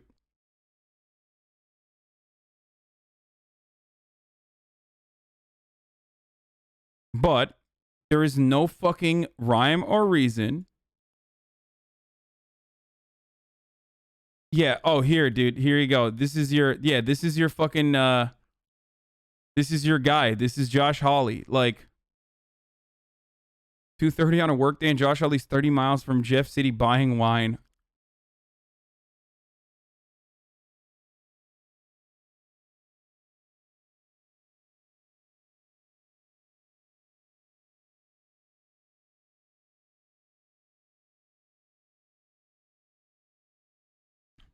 I'm here to get some artisanal cheese for my cheese and wine. He's gonna fuck his wife. Yeah. What is the legislation needed to help our situation? Yeah, he's got some pecs on him, dude. The UK and Australia banned them outright after mass shootings. Why is it hard for the USA? Because we are not a real country, okay? We are a fake country. We are just a mishmash of different corporate interests that get together and loosely tie one another, loosely tie ourselves to some fucking notion of like national identity. That's why we are different than other countries who have been able to responsibly take action and deal with the fucking problem. We are not a real country. We are fake. We're a fucking fake country. We're a fucking fake country. Belgium is more of a real country than the United States of America. It's the truth.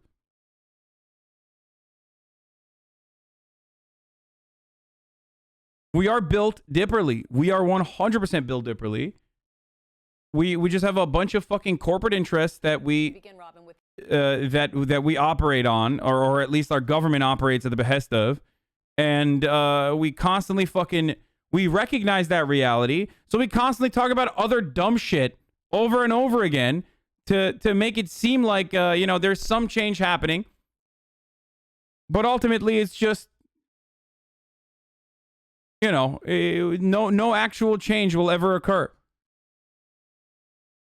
Another mass shooting in America, a deadly rampage in a grocery store in Boulder, Colorado, leaving 10 people dead, several yet to be identified, and including a veteran police officer, a father of 7. Yes, fellow officers holding a procession overnight to honor 51-year-old Eric Talley. He was the first officer to respond to the scene. It was just minutes after the 911 call came in. This morning, we are live 7 on children, the scene, dude. and we will hear from some of the eyewitnesses on how they escaped. But first, TJ, let's go to our chief national correspondent, Matt Gutman, who's there in Boulder with the latest on this tragedy. Good morning, Matt. Robin, good morning. You can see that entire shopping center is still locked down. And those cars you see behind me, they actually belong to shoppers who fled the scene. They were unable to get back to their cars. Police still processing that scene. And this morning, we spoke to eyewitnesses who described the sound of the gunfire, the smell of the gunpowder, and the sheer terror they felt.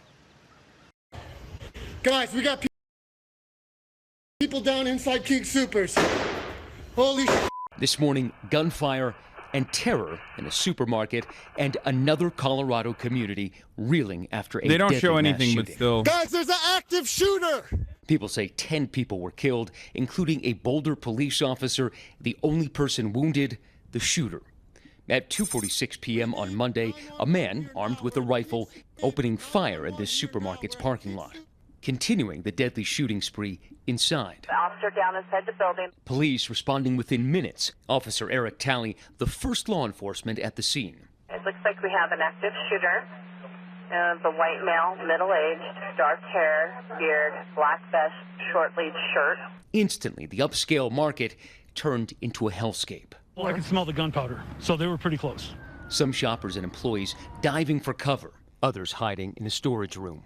We were like sitting ducks. I'm still shivering. I'm still shaking with this. And in the sprint to safety, gutting decisions. I was maybe about 5 feet back in an aisle when I heard the first shots. You immediately know what they were when you heard those shots? I mean, they came very quickly. So the third shot, I knew it was gunfire. I saw a woman, shorter than myself, running towards me with a terrified look on her face. By 3 p.m., a massive law enforcement presence was building. Boulder police joined by the FBI and ATF. Without that quick response, we don't know if there would have been more loss of life. Officers with long guns and SWAT teams racing to take positions. Some stacking up outside the entrance. Others lifted in that crane to the roof. The entire building is surrounded. You need to surrender. Officers seen taking this shirtless man into custody. His leg smothered in blood as He got shot in the leg. Loaded onto a stretcher, So I can't seemingly show in it. handcuffs, and rushed away in an ambulance. This is a tragedy and a nightmare for Boulder County.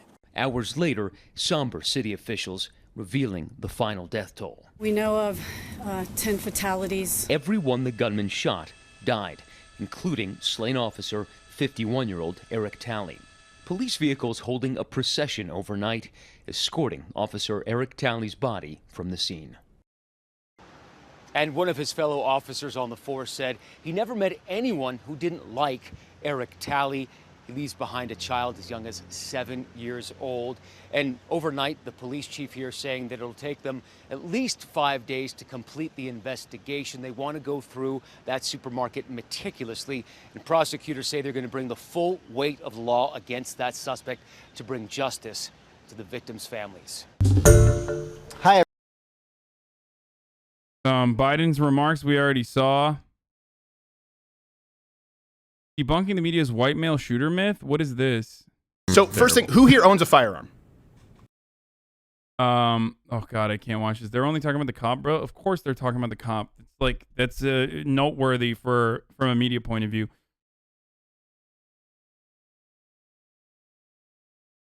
Chinese to calm down with the ACABs due to cop died. Yes, the cop that died in this situation literally was doing the brave thing that you are supposed to do as a police officer. Okay?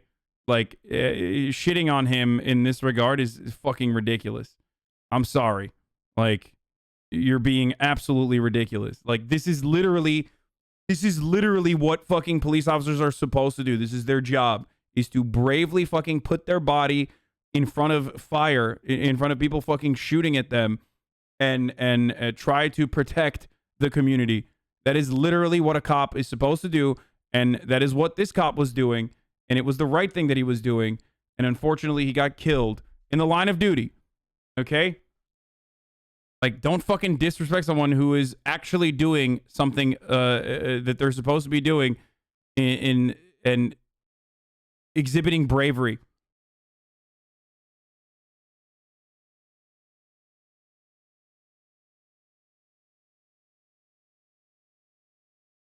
Yeah, we're gonna do the DC thread in a little bit. I don't want to fucking.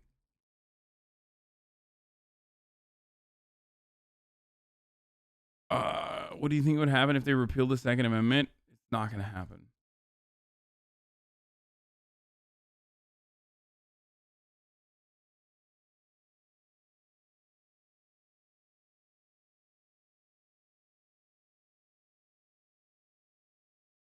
Why didn't they shoot to kill the terrorists when they shoot other people who are less dangerous?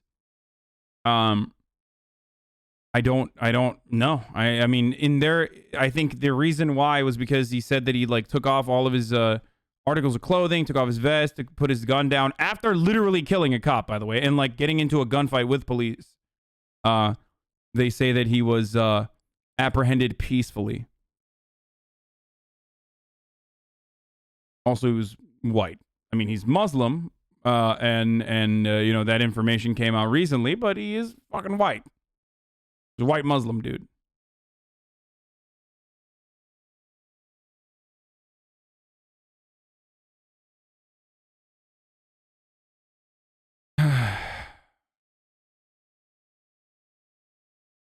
They described him as white in the dispatch? Yeah, they did.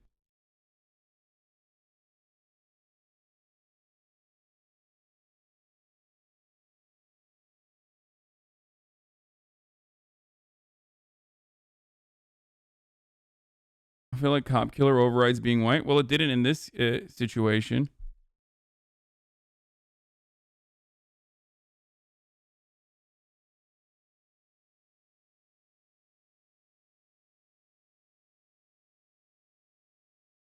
The question shouldn't be why they didn't kill this guy, but instead why do they kill others? Exactly. No, you're absolutely fucking correct. That is the real fucking problem. The real problem is not why didn't they kill this guy. The real problem is why they kill so many others. Yep. Great way to succinctly describe the actual issue. Okay, Chief Maris Herald, last victim removed from scene at 1:30. Chief Herald says officers dispatched at 2:40. 10 shooting victims, ages 20 to 65, were named by Chief. Governor Jared Polis says every level of law enforcement is working together to make sure we can bring justice in this case. That's exactly what Boulder police officer Eric Talley was doing when he lost his life on the line of duty. He was heroically trying to save others. We will hold the evildoer responsible to the full extent of the laws for his actions, and we will always remember the victims of the King's Supers shooting.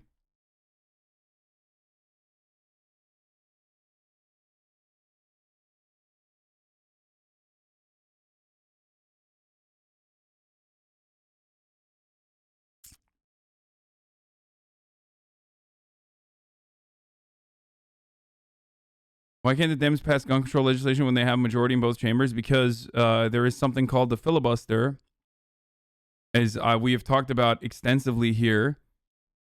There is something called the filibuster, which prevents Democrats, or which prevents anyone really from doing anything unless they have a filibuster-proof majority on any specific bill. They can just hold it up and stop it from passing.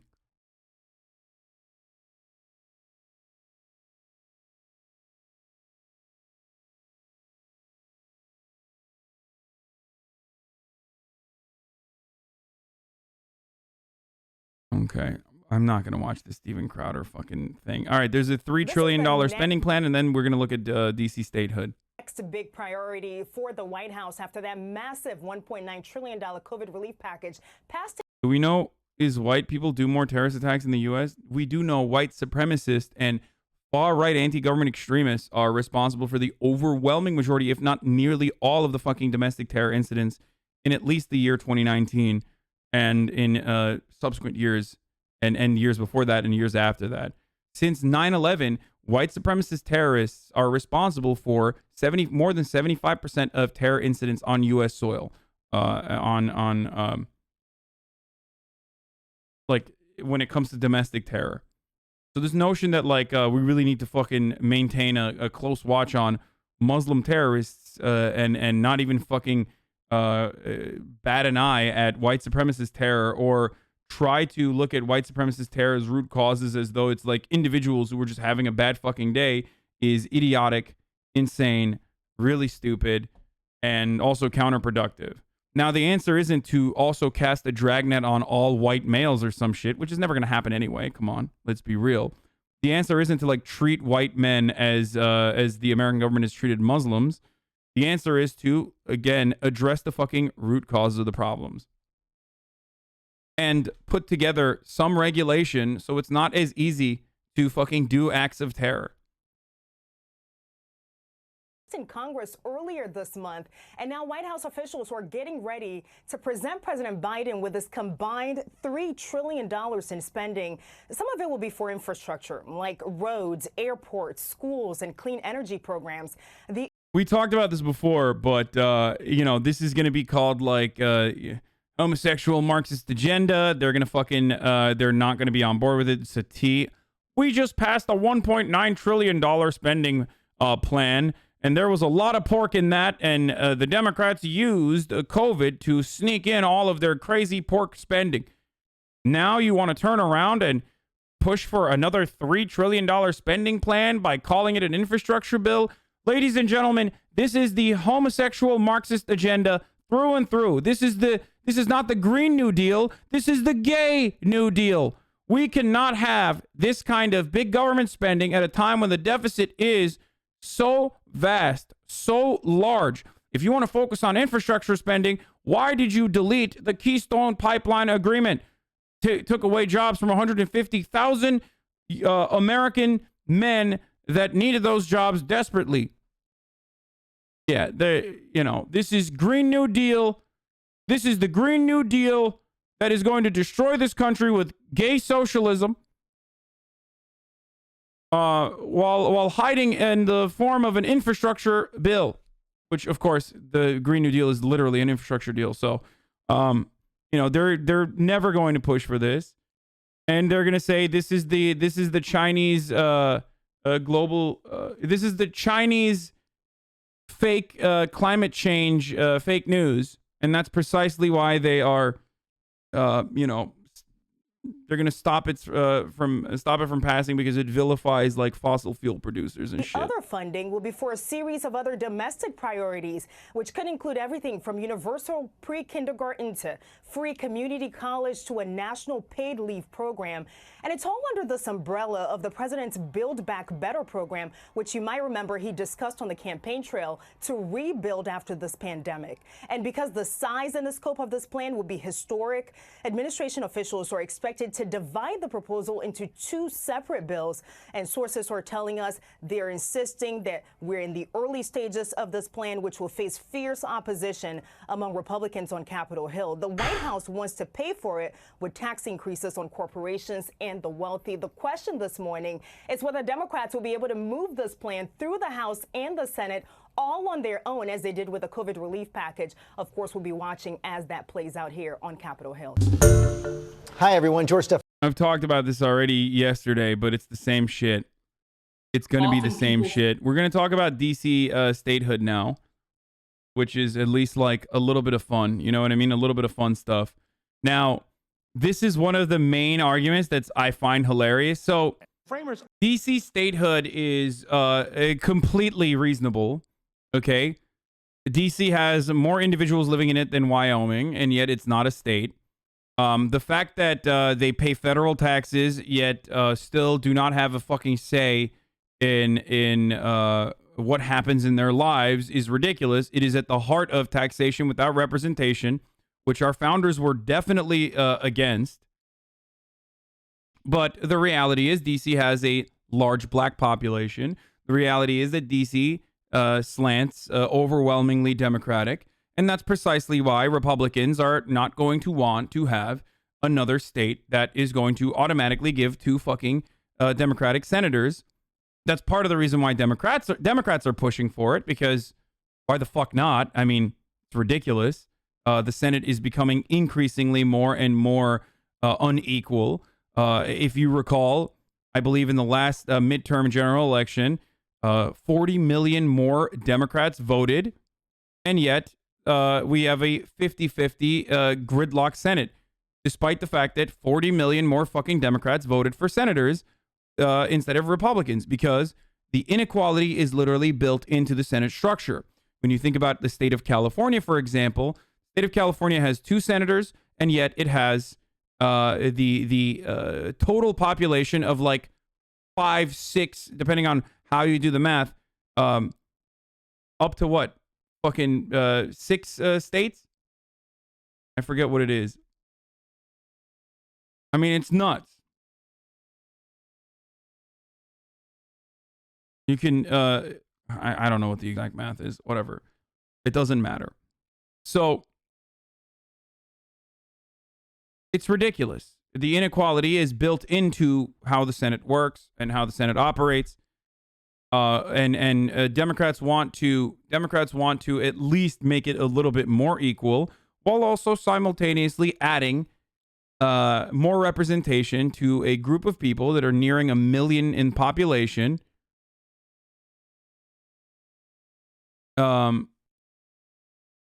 A million in population, 100,000 more people that live in like than live in Wyoming.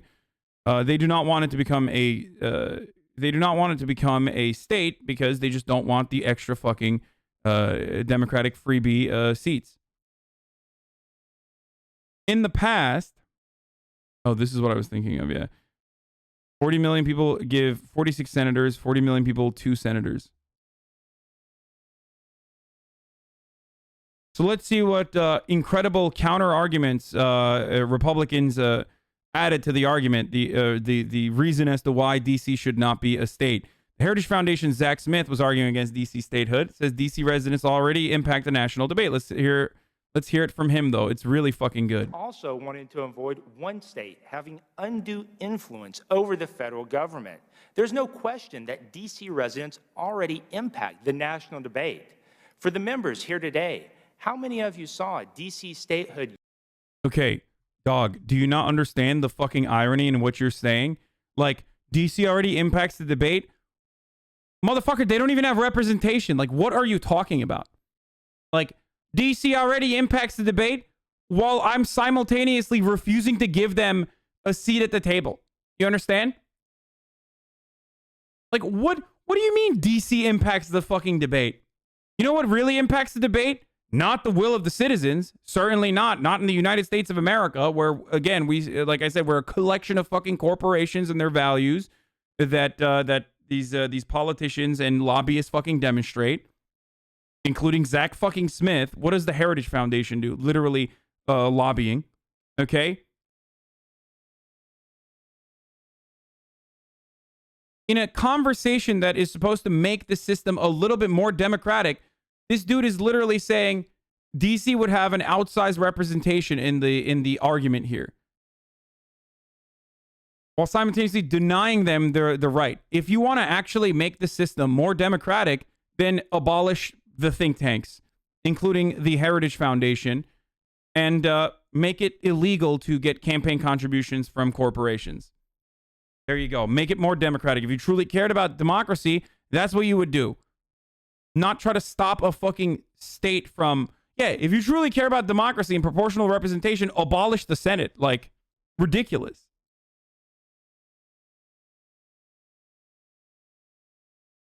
Yard signs or bumper Motherfucking Chuck Todd ass barcode bangs Andy over here. stickers or banners on your way to this hearing today. I certainly did. Where else in the nation could such simple actions reach so many members of Congress? Framers also wanted... Yeah, framers, dude. You know what else the framers wanted? Black people to remain slaves and women to be property, okay? So the framers wanted a lot of dumb shit. There are a bunch of different ways that framers wanted to carve out the states too, which was, what was it, like Mega Virginia? I saw that one, where Virginia is like one massive fucking state. Yeah, yard signs are the end all be all, like as though these fucking dipshit lobbyists and corporate demons are going to be swayed by yard signs, when fucking actual polling numbers do not even matter in this regard, as we saw. Yeah, oh no, they'll see bumper stickers and they'll change their minds. Here's Republican Rep. Jody Heiss arguing against DC statehood because it doesn't have land. Oh, this is the greatest part. The only state without an airport, without a car dealership. Folks, DC doesn't have a car dealership. I don't know if you knew this or not.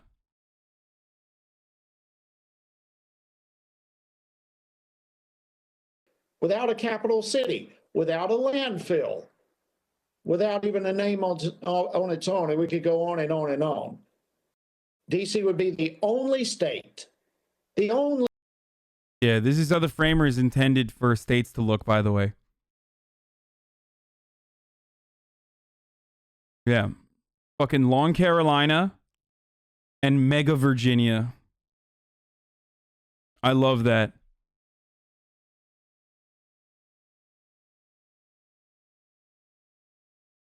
Also, why the fuck is Connecticut like being cut by New York, New Jersey, and Pennsylvania, and Massachusetts, and kind of Maryland too? Or I guess that's like what the fuck's going on? Also, Massachusetts is gigantic, dude. Can you imagine this being Massachusetts? It would be horrible.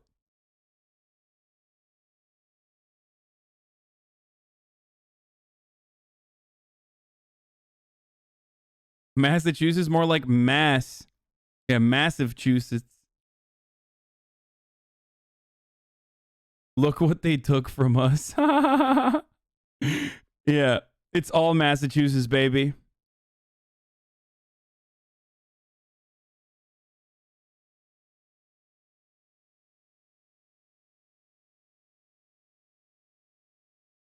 So the arguments that they're putting forward are fucking moronic. Like they're so stupid because there is no argument, okay?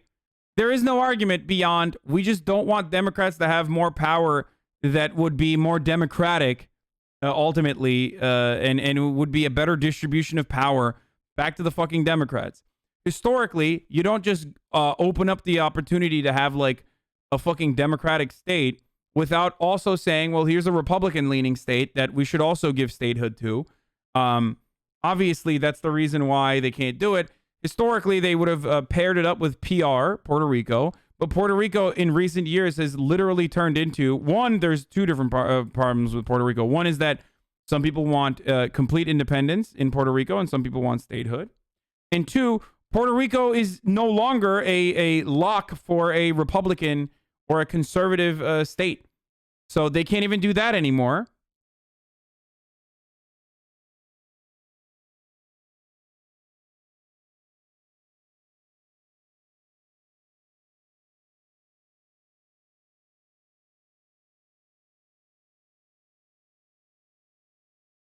What is the Chud argument against DC statehood? Like, does the common Republican voter even care? Yes, they do. They want, because for the common Republican voter, it's team sports. So they just want their team to win. So that's precisely why they don't want DC to have statehood. So because their team might have a more equal footing. And that's it. And that's precisely why they do not want statehood for DC. I say merge the Dakotas. Okay, merge the fucking Dakotas. I would even merge the Dakotas, merge the Carolinas. Okay? Merge Virginia. Yeah, make a mega Coda, mega Carolina. Delete Wyoming. Shit would look a little bit better. Absolutely do not merge the Carolinas. Yeah, too late, brother. I just did. Mega Virginia? No, Megaginia.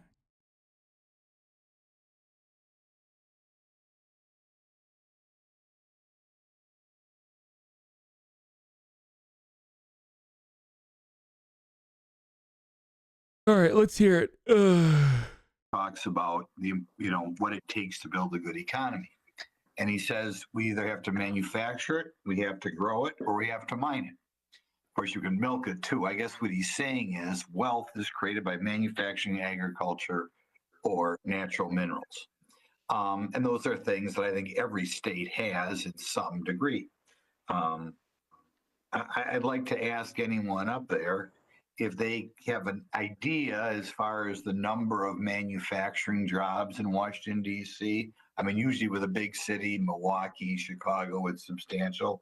Talk a little bit about the agriculture in Washington, D.C., and talk about the mining or drilling in Washington, D.C. This is the dumbest argument, dude, especially because it just literally ignores how the global economy works in 2021. This is so stupid. Oh, okay.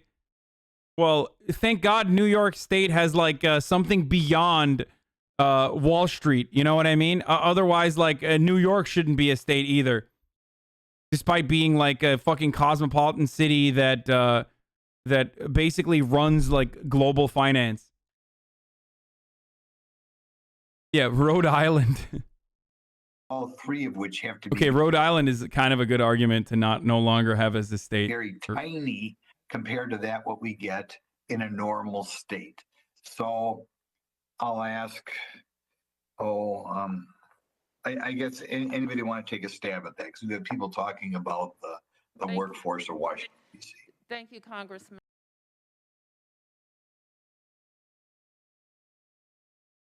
Yeah.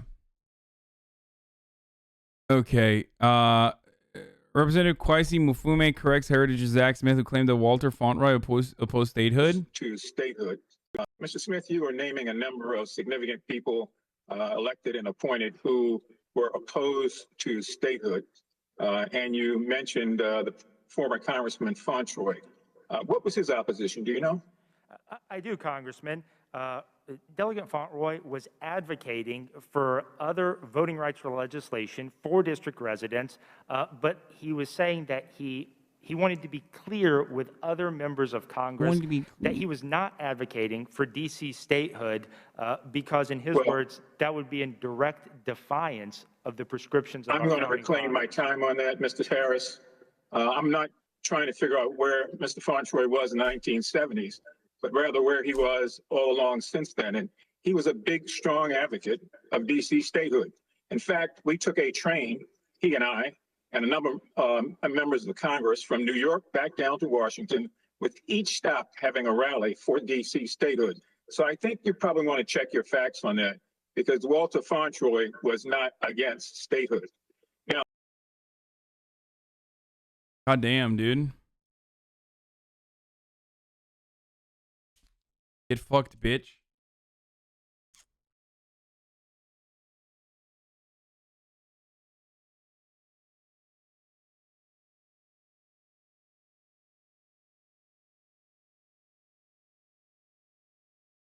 Merge Utah and Idaho and make the great Mormon state.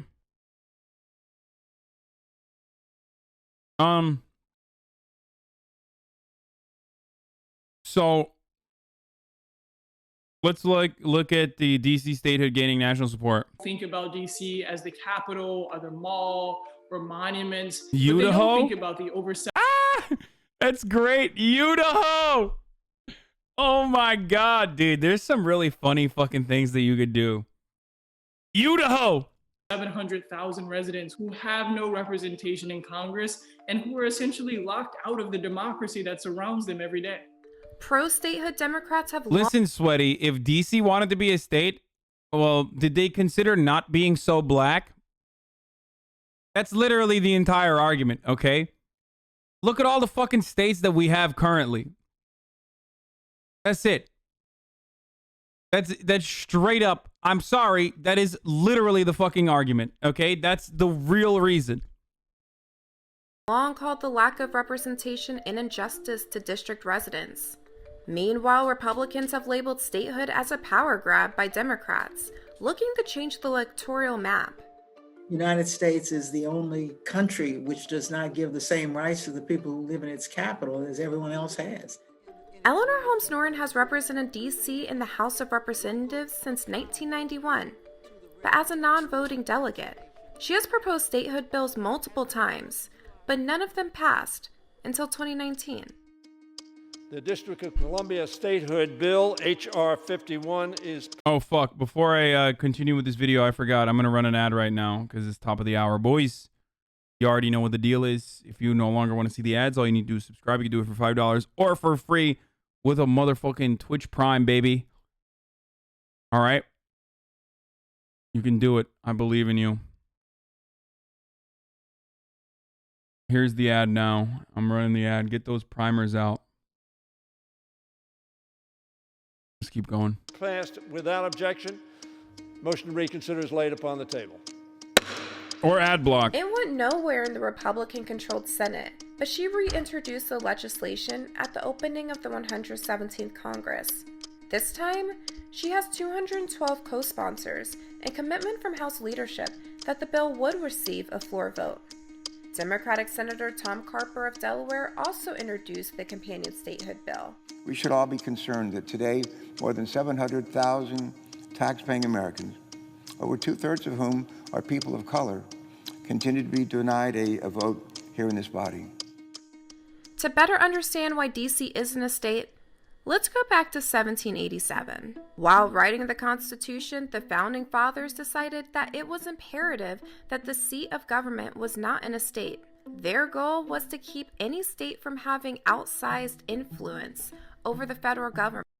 Oh, yeah, the Dakota Territory. Oh, fuck, we got to talk about this, too. The Dakota Territory was cut in half and admitted as 2 states as part of a larger scheme by Republicans to add 6 new states over a 9-month period in 1889 and 1890, and thereby pack the Senate with Republicans like you. Exactly. Like, these motherfuckers there was no question as to why the Dakotas were fucking sliced. You know what I mean? There's no reason why the Dakotas should not be one mega Dakota. Crazy. Mega Dakota. And to keep the nation's capital as a neutral enclave. So they wrote Article 1, Section 8 of the Constitution, that Congress can exercise exclusive legislation in a federal district as long as it does not exceed 10 miles square, or in layman's terms, 100 miles. They essentially decide that through what would later be called the Residence Act, that the capital will be somewhere along the Potomac River between the confluence with the Eastern Branch and a creek about 50 or so miles north of here in Maryland. So people in Washington City, which was the largest settlement within the District of Columbia, not only lost their right to vote for president and for members of Congress, they didn't have any government at all. Congress effectively operated as their city council. For the next 220 years, in various ways, DC residents lobby for home rule because they do lose it after 1874 for an entire 100 years, but also representation in Congress. In 1963, Congress ratified the 23rd Amendment, giving D.C. residents the right to vote in presidential elections. 8 years later, a non-voting delegate position in the House was reinstated. And finally, in 1973, the passage of the Home Rule Act allowed residents to elect their own mayor and city council. However, all legislation, including the city's budget, required congressional approval. This all remains true today. It's why taxation without representation became the official slogan on DC license plates. The best way to see the injustice of paying taxes without representation is to compare DC residents and what they pay with other Americans. If DC's too small to be a state, there's 2 other states that should not be a state. Despite having no say over how those tax dollars are spent, DC residents actually pay the highest per capita federal income taxes in the U.S. The concept of one person, one vote is not existent here. We are the last location within the country that pays full taxes that is denied our representation. Until everyone is represented, no one equally is. While Democrats control both chambers of Congress, the margin in the Senate couldn't be narrower. Vice President Harris is needed to break every tie on votes, requiring a simple majority. And statehood requires way more votes than that, 60 to be exact. That means advocates need to convince Republicans and moderate Democrats to vote yes. Statehood for Washington, D.C. I don't know enough about that yet. I want to see the pros and cons. Oh, fuck you, dude. I mean, see, like, this is what I mean. Like, bitch, you're a Democrat. Like, this is literally the one thing that you're supposed to be on board with. Like, there is no... By the way, guys, there is no constitutional fucking counter argument to, like, offering more representation to American people. Taxation without representation. It's literally in the fucking name. Okay? It is ridiculous that anyone... all Joe Manchin does is expose himself in this regard. As a Democratic senator... to fucking literally be like, I don't know what to do about DC representation. Like, it's fucking bullshit. The only reason why you're saying that is because you want to be a spoiler, okay? You're a piece of shit, dog shit human being who wants to be a fucking spoiler for every little thing for your personal branding endeavor that you have embarked upon, okay? That's it. That's lit. It's literally, there is no other reason for why you would say, why you'd be anti-DC statehood. What is this? This is like a caricature of liberals from right-wing talk radio. What is this? When asked about Duckworth, when asked about AAPI representation for the second part, the first words out of staff's mouth is, "We're very proud of Vice President Harris," which is incredibly insulting, Duckworth said. What? Until then, I am no vote on the floor on all non-diversity nominees, she said, including sub-cabinet choices and judicial nominees. She says she would support racial minorities and LGBTQ nominees. After informing the White House, Duckworth said they will get back to me. What?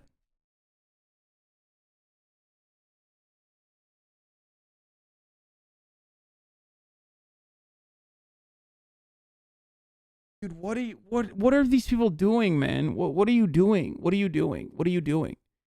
Like, what is this fucking take that, like, if there's a white person or like a white male that is it's like a Democratic appointee, Democrats are just no longer gonna vote for it? Like, what the fuck? Ugh.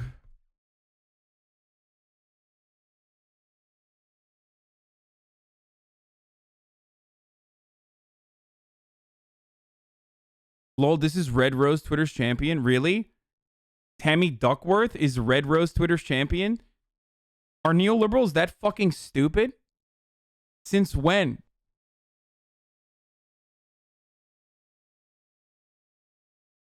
How do you go from like me dunking on fucking Tammy Duckworth to like literally turning my attention to you because of how stupid your take was?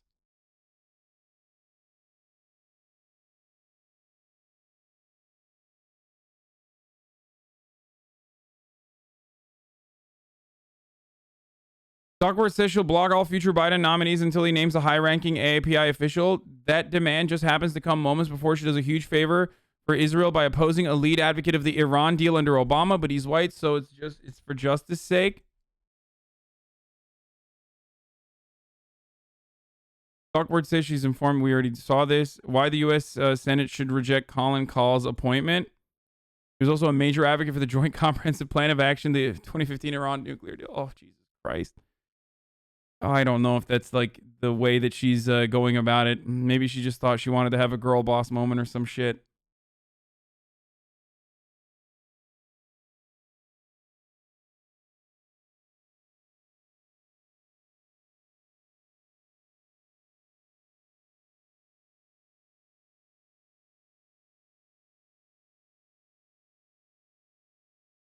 $2022 is going to be so fucked for Dems. They're still going to blame the left instead of this dog shit. Oh, 100%. See? Tammy Duckworth is actually a Rose Twitter so I'm favorite. waiting to see all of the facts. I'm open up to see everything. I will never vote to give a single middling-sized city the same political power as one of America's great 50 Yeah, which is why Wyoming should be abolished, right? Fucking asshole. states. This is a continuation of it. Like, how can you say this? Like, how can you literally say that while Wyoming exists? Okay, or fucking Vermont too. Vermont has less of a population than DC. Alaska is like nearing DC in a couple of years could surpass Alaska and North Dakota. So what's up? Efforts by the Democrats to alter the way America operates. Calls for statehood grew stronger after the security Stop saying Rhode Island. Rhode Island still has like, 1 million population, 1 million plus population. During the Capitol riot in January. The DC Police Department said it sent approximately 850 officers, nearly 1/4 of its force, to defend the halls of Congress.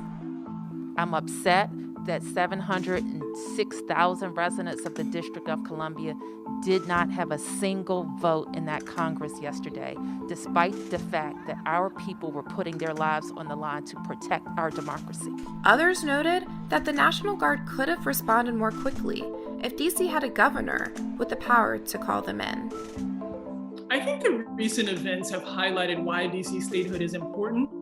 I think that it has shown why residents of Washington have been fighting for this issue for quite some time. But make no mistake about it, whether it's January 6th or the past 200 years, the people of Washington, D.C. are faced with lack of statehood every single day. Democrats now have control of the White House, the Senate, and the House. It is no longer a decision of whether or not they can give representation to the residents of Washington. It's whether or not they choose to do it. And so we hope that right now, this sort of culture of equality and justice will seep into the city of Washington, D.C., and finally end this stain on our democracy.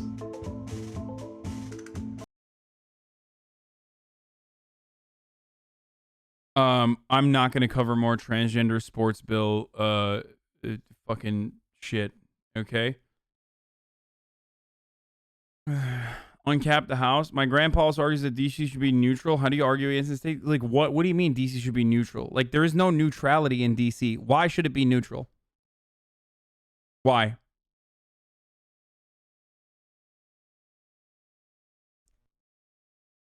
What does that mean?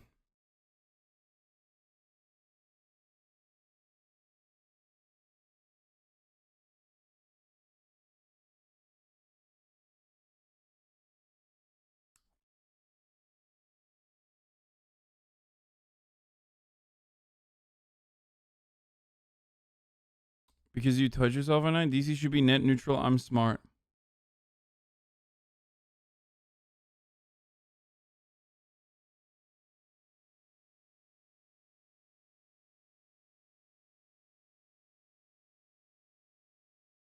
You want to make DC a state? They can't even make a decent Justice League movie? Shaking my head. Oh, God. Like, what the fuck does neutral mean? You just know, you just recognize that DC is going to be Democrat, and you just don't want fucking Democratic votes. That's it. You just don't want extra Democratic votes because, God forbid, that would be a little bit closer to equality in the Senate. Holy shit, guys. We cannot have that. We cannot have that, guys.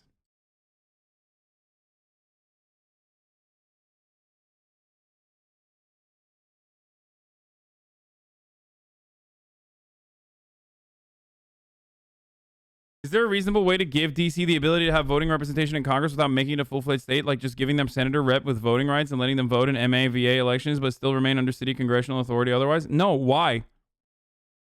Why?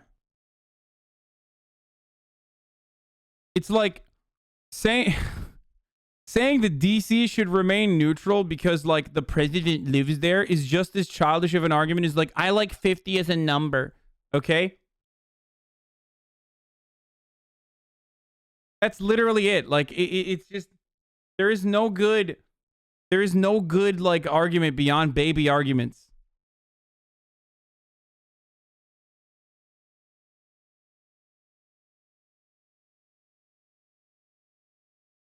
What is this? You know what I love about Hasan? I don't watch a lot of big streamers, but I've started to in the past, obviously, to understand what's going on downstairs. And Hasan is funny because he'll do the same thing I do, where he'll say something and then he'll watch chat and he'll scroll up to someone who said something out of pocket and he'll just yell at that person. And then he'll go through their chat history. Yeah, and I'm like, he's like me. Yeah, it's so frustrating. He's angry and the same as me. I know. And it's so... The rest of the chat is like, yeah, we got it, dude. Yeah, dude. But it's not for them. It's for him. Yeah. Oh, And yeah. I love that shit. The guy... 100%. I would be like, I think all companies are inherently good. Yeah. And then Hasan will be like, obviously there are corporations which have done things that are irreversibly harming the environment in our society. And then Okay, it's never for like all companies are good though. It's Everyone like else in that's chat is such a like- dumb take that I would just avoid it. Stun locks, yeah. It's a stun lock. I'm getting stun locked already. I noticed I think that was the, That is so funny. I think that was the meme I made. It was. You know what I love about Hasan? 99% of chat is Ludwig and Hasan is looking at that 1%. Sometimes I put on the stock just so we can spar.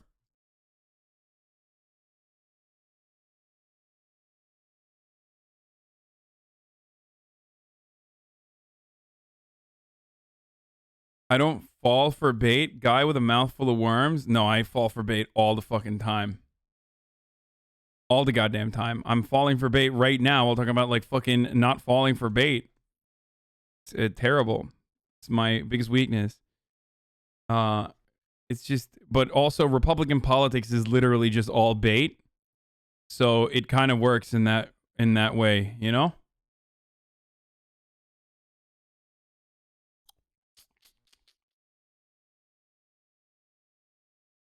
I think I've gotten better with avoiding the bait though.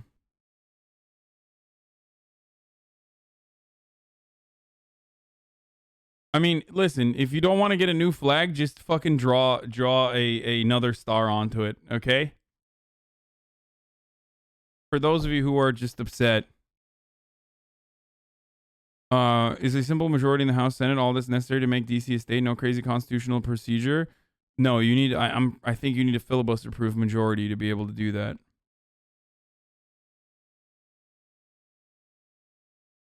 Yeah, put a really big one in the middle. Pog.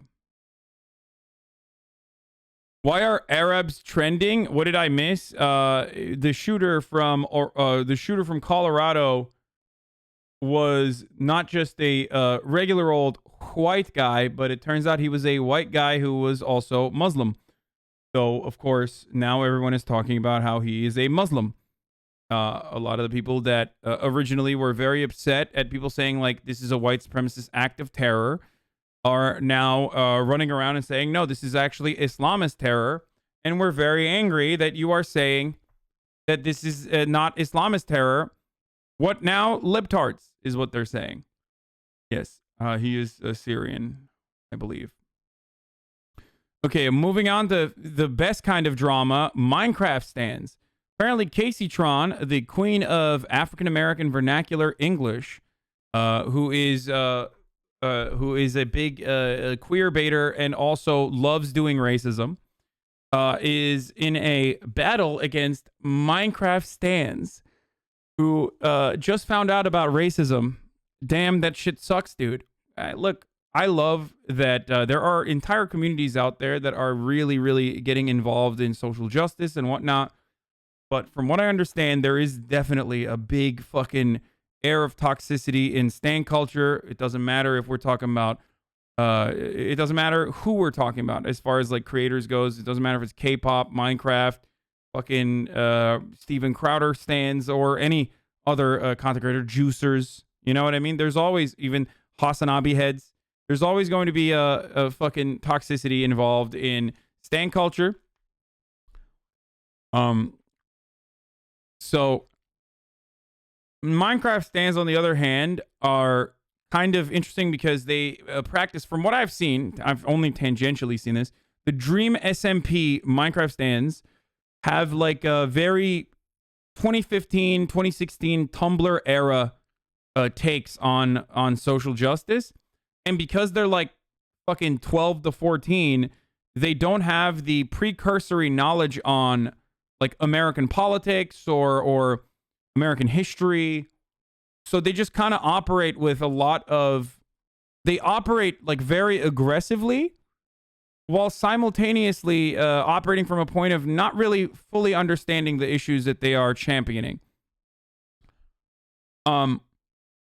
I still love that though, because I think their heart is in the right place when they fucking throw trigger warnings before they say stuff. You know what I mean? There's a little bit of naivete there. But they just gotta fucking dial it back a little bit. That's how TikTok leftists are too. Yes, I know. I am aware.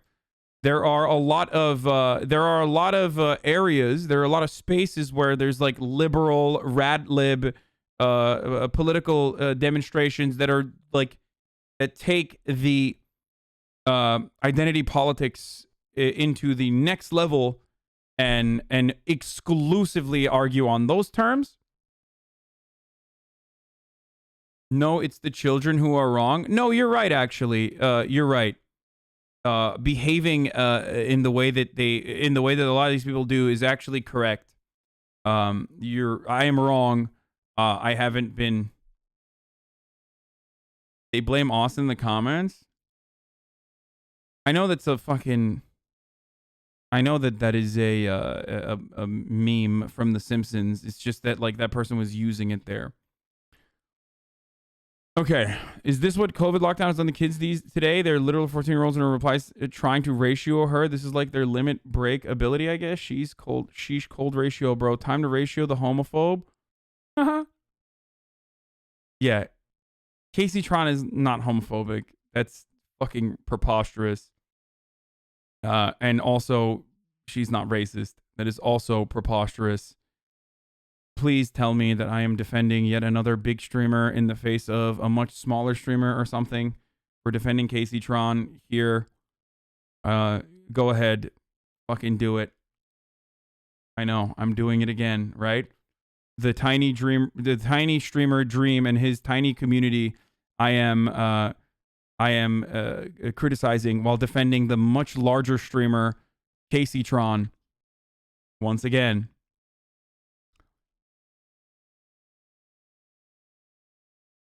Call her by her title. She's the queen of the gays. Yeah. The thing is, like... Yeah, wait until the Minecraft... I know. Wait until the fucking 12-year-old Minecraft Zoomer babies find out about Notch, okay? I don't know if they know about Notch already, but... My God. That will really spoil your wonderful being of existence. Your wonderful meaning for existence here. Oh my God. The guy who fucking made Minecraft? Whew. Not the best, folks. I mean, literal Nazi. Anyway. Limit break, LMFAO. What's ratioing anyway? Oh, this is like LSF of boomers trying to fucking comprehend what's going on.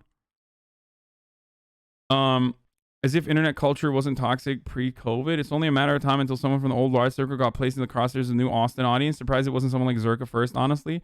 So, how did this originally happen? Like, this happened because Kaceytron, like, called out some Minecraft people or something? Minecraft stands are so pressed, they're literally photoshopping things. I will never apologize to you toxic assholes. Wolves in sheep's clothing. Don't trust these children for shit. I've also been doxxed, phone calls, and apparently bank account info. Holy shit. Okay, Kaceytron, trying to explain why the fuck would you DM me this? All because I called you stupid? Using slurs you can't reclaim. Why exactly? Oh, they're just like making stuff up now? That's really great. That's pretty cool. Time to ratio the homophobe. Okay, this person doesn't follow me. Okay, I'm just like looking at my Tommy. I was taken. What are these accounts? She said Roblox was taken. Okay, good. I'm just like looking to see if any of these people. Do you guys ever do that? Or well, why would you do that?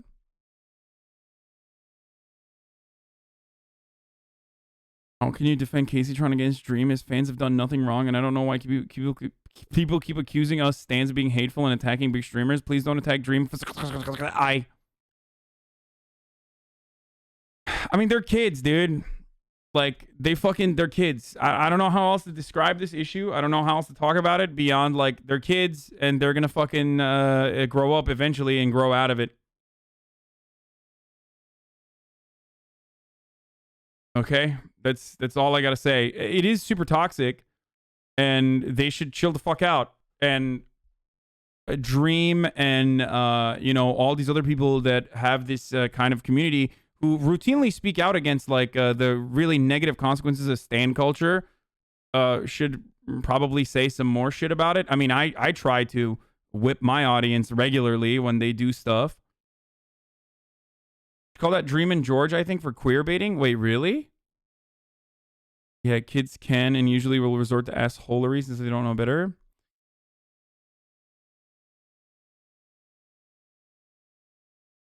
Kaceytron is probably the least bigoted person from Missouri. That's not a very high bar to set. Okay.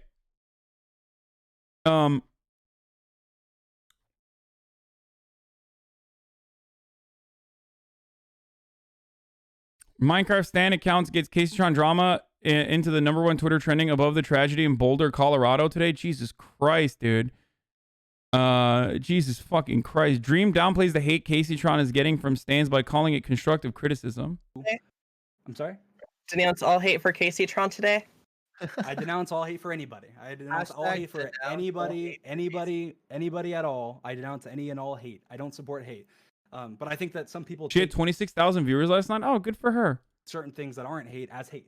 And I think that depends on the personality. Like with me, obviously. Are they literally 14 or is that just a joke? No, they're literally 14. Like sometimes we joke and we say like, oh, juicers are, you look like a Moki, you idiot liberal. Fuck you. A Moki.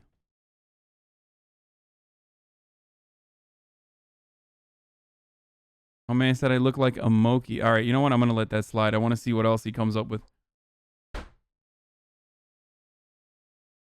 Anyway, in a lot of instances, we joke and we say like, oh, juicers are literally 12 or literally 14 or whatever. But I think a lot of these people are genuinely very young. And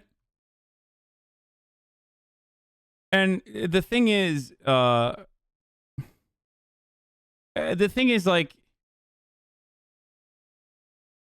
I don't even know how these dudes would be able to control their audience, if we're being honest. Like, if they were able to control their fucking audiences, they wouldn't constantly get into trouble when shit gets out of fucking hand within their own audiences against them. Do you know what I'm saying? Like at a certain point, it's like very difficult to make sure that your audience is not being ridiculous. You got 30K. How old do you think your viewers are? I think my viewers are definitely a lot older than Minecraft stands. I have Minecraft stands in my audience, but not a lot. I see that most people would look at and go, wow, that is incredibly hateful. And I would go, I mean, in terms of even about me, I would go, I mean, they're just being a little rough, but it's criticism or whatever. So it depends, you know, specifically what you're talking about. But yeah, I've seen people be horrible. I've seen people say horrible things. I've seen people say threats and et cetera. And that happens, like I said, with like every community since the beginning of time. But it's horrible to see no matter what. And it sucks when you see people with, you know, with your profile picture doing it or with, you know, or with a friend of yours or anything doing it or in your community. That sucks. Like obviously, and I totally and completely denounce any of that. And I think that is a problem obviously on Twitter, but that's a problem with social media. Like nothing's gonna fix that. Like genuinely, it's been around the beginning of time. So what's up? Like I don't get it. This is kind of like saying stand by a little bit, but last time Dream was offered constructive criticism, he had a PhD write a fictional story. Oh, Jesus Christ. Okay. All right. He's right. Just look at the perfect example of constructive criticism his stands are giving. Fuck Casey, fuck her and her raggedy ass sister and that queer and anybody else who wasn't in there. They backing him into a fucking corner. Oh, Jesus Christ. Jesus. That is definitely not pro LGBTQ right there. That's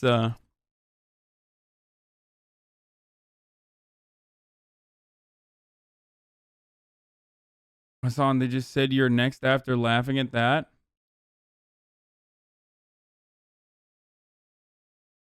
Anyway, hold on. Let me change the stream title because I was talking about Boulder, Colorado shooting, but hold on.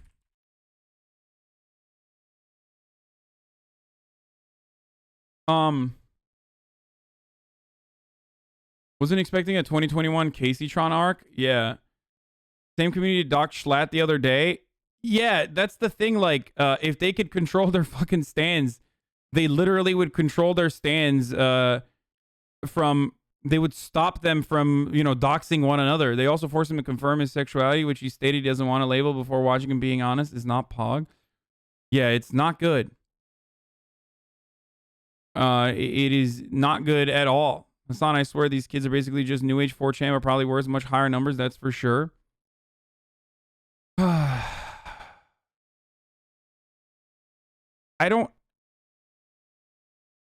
don't know what you can even do.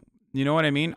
I don't know what you can do in that situation. Like, how do you fucking stop people from literally doxing you? You know what I mean? If they can't even get their audiences to not dox themselves, and they are supposed to be like the big names that these audiences admire, love, adore, then how the fuck do you like stop them from taking action against people that you have perceived as your enemy? You know? I think people are failing to remember how horrible 4chan actually was. They made him reveal his sexuality, sure, but his sexuality was straight after him saying he was buying gay and shit. That's where the whole queer bait thing comes from. I just think the parasocial relationships and how they actually are encouraged is an issue. Stop catering to them. You gotta fucking call it out, but everyone who calls it out still, no matter what happens, by virtue of being a streamer or by virtue of being a content creator on the internet, is still benefiting from it, including myself, including everyone else, including Ludwig, who fucking says, parasocial relationships are bad. This is, I'm just an entertainer. Remember that I'm not your friend. I'm just an entertainer. Okay. Well, how do you explain fucking 30,000 motherfuckers still watching him sleep? You know what I mean? Like, there's still a level, even if you are aware and constantly calling it out, there's still always going to be a level of parasocial relationships that are beyond the control of the streamer by virtue of just streaming. Same with me. I fucking yell about parasocial relationships all the time. It's not speaking against parasocial relationships, though. It's literally encouraging and excusing it. Dream caters too much to the stands. Let's see. What is this? Dream was taken.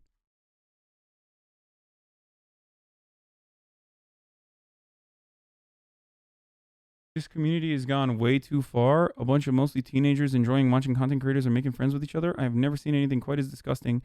Hashtag cancel dream stands. First, it was the Twitter account with 0 followers and a dream PFP tweeting something weird. Then it was the other Twitter account with 2 followers being toxic. Then it was a weird fan art that I had to seek out to find and has nothing to do with me. I'm rolling, though. People are ridiculous. So many people that get upset on my behalf for things they should just ignore, and instead they used to generalize millions of people. I thought that my fans were supposed to be children. Obviously, I don't support death threats or threats at all, or any kind of disrespect to call it out in time in the community. But people who do those things know that it's wrong and do it anyway. Just tell people to stop murdering. Murder rate drops to 0.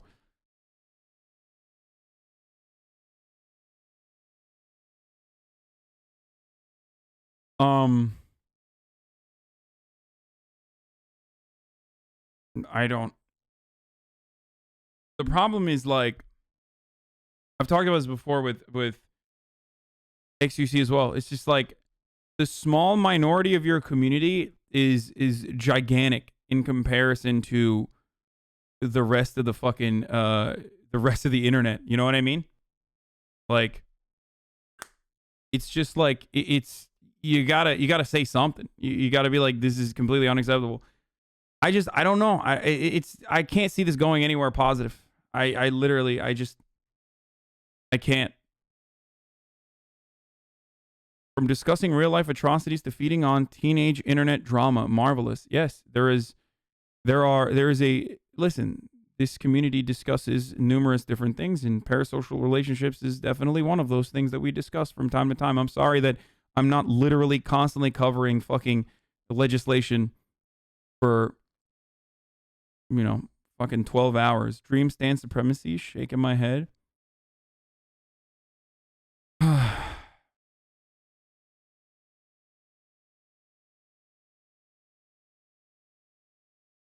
I just don't understand how the fuck. Okay, here's the thing I don't understand. How the fuck did Minecraft streamers, or not Minecraft streamers, but like Minecraft watchers, get so over the top, like, woke? Like, some of the worst parts of like Tumblr culture is just demonstrated in Minecraft, and I don't understand how it happened. I would rather have them be that way than be fucking Nazis, though. Let's be real. Like, that's the only thing that's the only saving grace in this instance. And it's not like I wouldn't even say they're woke, though. They're more, because like that absolves them of any sort of like that shields them from the potential harm that they may be causing. Like, they're not even woke. They're just kind of adopting the social justice aesthetics and weaponizing it in like a really aggressive way. And I don't know if this is like a Gen Z thing and I'm just like too old to understand it. But They're woke in a way they can't elaborate on.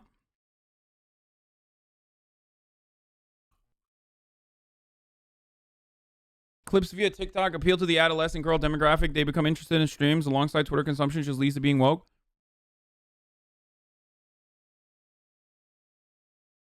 I mean, I have a pretty sizable community, and I routinely fucking speak out on these matters to make sure that people understand that a big part of social justice comes from understanding and empathy and trying to make sure that people can be better. Okay? Redemption. What is this? Dreamers Pogger 69? Okay, stop. You know what I mean? So, if you are desperately seeking any sort of like microaggression in people's behavior just so you can call them out and feel morally superior to them, then you're not really being woke. Like, you're not actually doing something that is beneficial to marginalized communities. Like, seeking,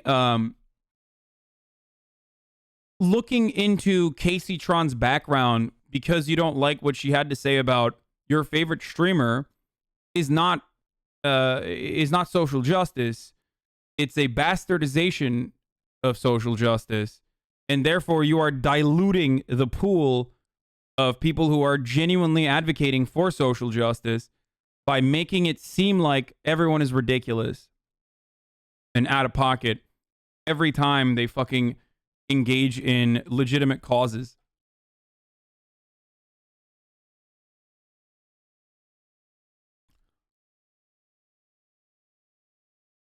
You misattribute that to real marginalized people who are hurt sometimes? I mean, sure, maybe.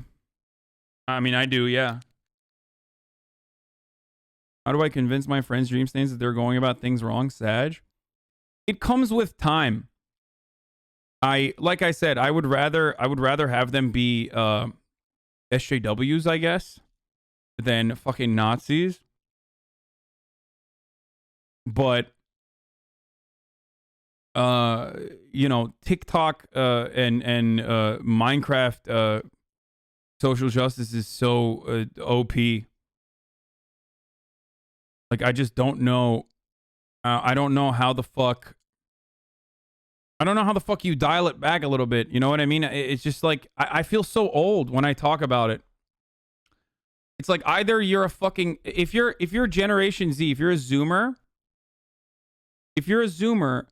it feels like you're either like a Leafy is here type fucking edgelord who literally has to like spam tryhard every time you see a black person, or just like fucking say the N-word from the top of your lungs, or you have to be the kind of person who's like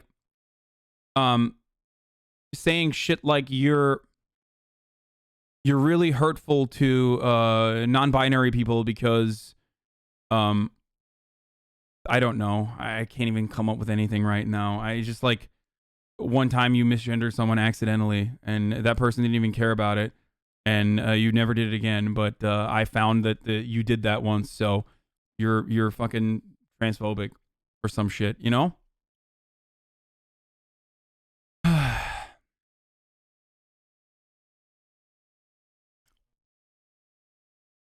Early Zoomers aren't in those two groups, so these stands will grow up and eventually realize how fucking cringe they are. Yeah, I think so. I think eventually they will get there. A lot of streamers probably feel like bringing this stuff up is political. Every time social justice comes up, people stamp, here we go, politics.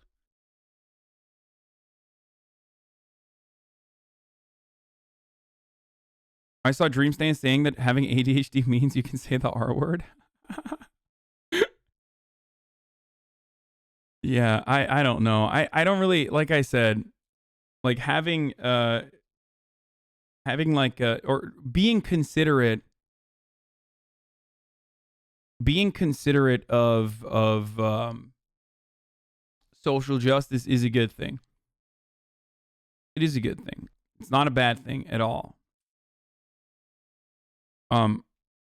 What is this? Look, please. Wait, is this real? Did he actually say this?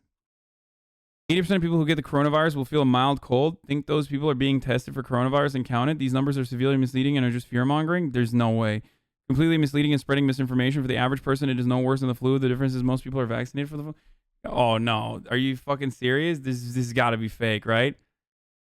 There's no fucking way. This is literally like, this is like Elon Musk levels of cringe. Bullying someone under the guise of social justice is not okay, though. We both know Casey's not a racist. Yeah, exactly.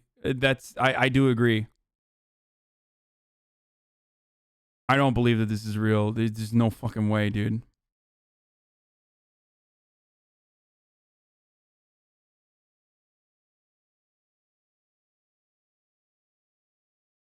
The parasocial society that kids are growing up right now in is kind of scary. I can sort of understand your hatred for dank hugs when I see this kind of stuff. Yeah.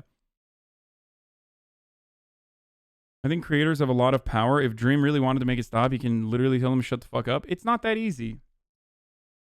Especially because there are people within the community that they have created that literally fucking end up doxing some of the creators that they disagree with. You know what I mean? That shit's completely unacceptable, by the way. Like, it is completely unacceptable. You can't do that. You should not do that. You can't do that. Don't fucking do that. That's ridiculous. Okay?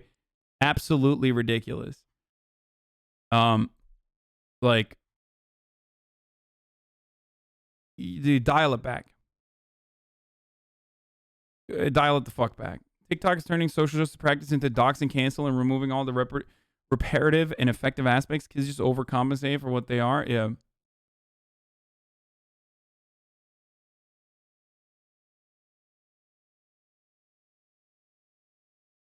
I found the tweet cached on Google. It's real.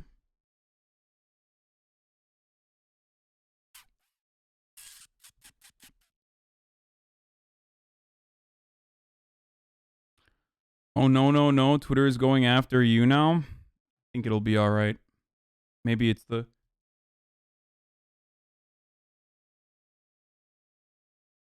Did you make this up? Hasan, you're a cishet white man. You have no place speaking over people hurt by Casey's actions. God? Oh, no. I as a cishet white man, speak over and in matters that pertain to marginalized communities all the time. And I will most likely continue to do it.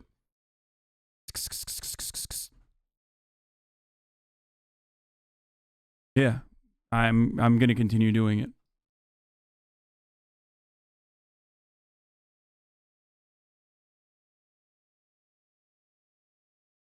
And I just gay baited too by doing or is it sorority girls? I don't know where the fuck it comes from.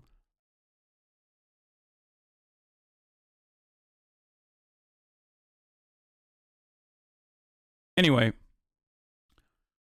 early Zoomers or Gamergate deep shits. I want it to be, I want people who genuinely have an interest in advocating for marginalized communities to use their fucking efforts in the most productive way possible. So I always, I think it's just like, I think it's just people being young and overzealous. And they will inevitably grow out of it, probably. Some of them will keep having, like, really stupid points of view. Some of them will keep having, like, really stupid points of view. They'll grow up to be, like, very dumb, liberal adults. Some of them will develop a deeper understanding of the history of marginalized communities, historical materialism, and root their worldview. There are Minecraft stands in here right now. Thank you, Cultural Visual, for the thank you for the subs. There are Minecraft stands in here in this community that have went on their own personal journey. Everyone learns from their mistakes and gets better and gets smarter. That's all you can fucking expect from people. I just always wonder, like, where it comes from, like where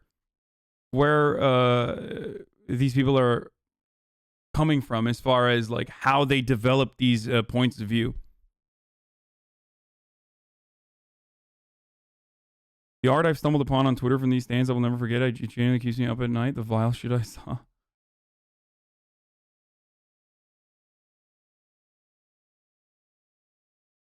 Q baiting. Kaceytron, listen up here. You are a cishet woman. You are a cishet. Cishet, shut your mouth and do not talk about queer baiting ever again, okay?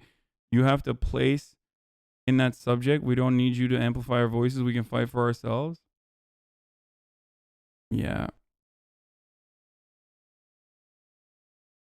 A lot of stands think that because they're LGBTQ, they can use slurs and say homophobic remarks against people they don't agree with.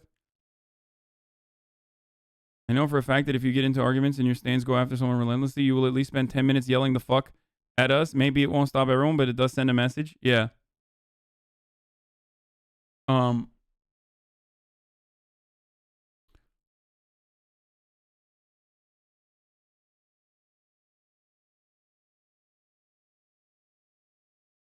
I just never thought that this would be something that I was having a... I never thought I would see a point on the internet where I would literally be saying, like, you guys are doing the wrong thing while being, like, radical liberals. You know what I mean? I literally always just assumed that most of the communities on the internet that go toxic would be right-wing, super reactionary. You know what I mean? So it's a weird place.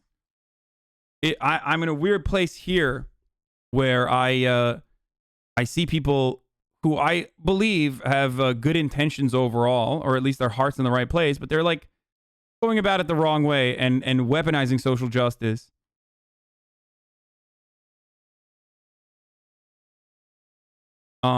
Cached tweet of versions or version of Dreams tweet. Yikes, they were real. They are real. At least he fucking deleted it, and it's back in March. I'm sure that he no longer has like an idiotic point of view like that.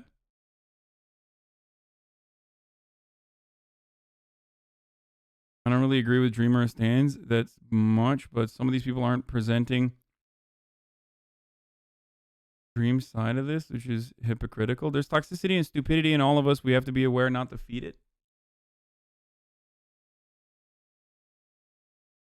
You talked about this earlier. What is this? What did I talk about earlier?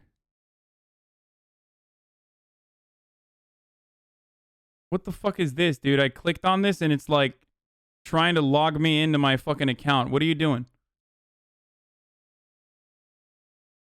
Motherfucker, what are you trying to hack me, dude? Homie's trying to fucking I got like fucking 12-month subscribers in here who are like trying to fish me.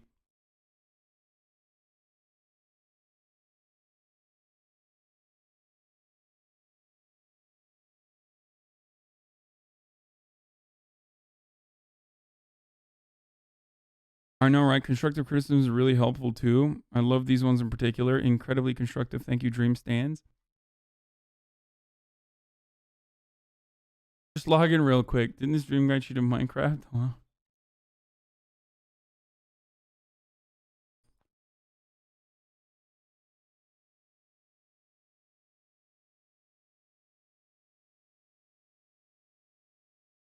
Anyway.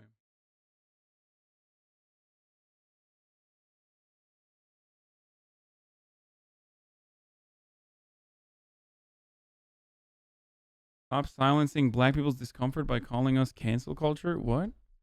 What is that?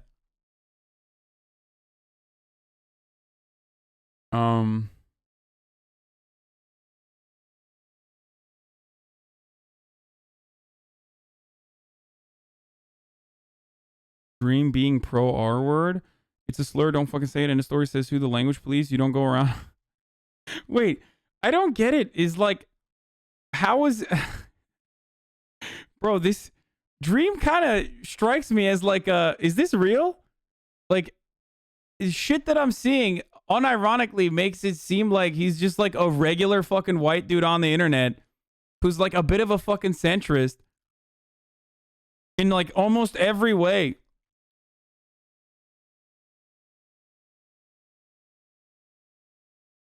So how are his audience members so fucking woke? Like, he's from Florida. Oh, that makes sense.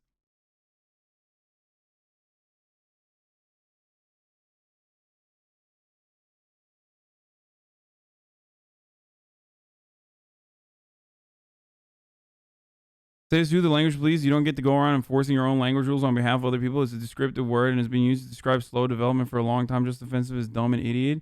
Do you ever use those words? Oh, fuck. I've made that argument before. God damn it. Fuck. That was in 2019. Lolly apologized for it many times. From what I see, he doesn't like that anymore. Shit, dude. That's literally fucking... I've talked about ableism as well in a similar capacity. Fuck. Okay, he's right. I'm a dream stan. All right?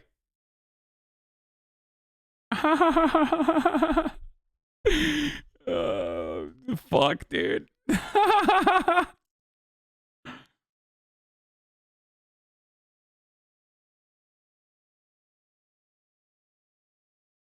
So Dream is allowed to change, but Casey isn't? I mean, who the fuck is... That's what I'm saying. Like, people recognize that their favorite fucking streamer or favorite content creator can fucking change and learn from their past mistakes, but, like, whoever the fuck you're vilifying at that moment, like, nope, God forbid. No, they are trapped. They will always be considered whatever the fuck you saw them in that moment, like their worst moment, you can pin them down to.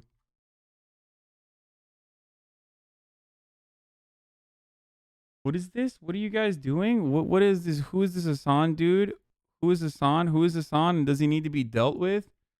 Where are you guys getting these screenshots from? Did you already make your analysis of the Justice League Snyder Cut? No. I didn't watch it. I don't have fucking 4. Like, this is what I mean, by the way. It's like, how do I describe it?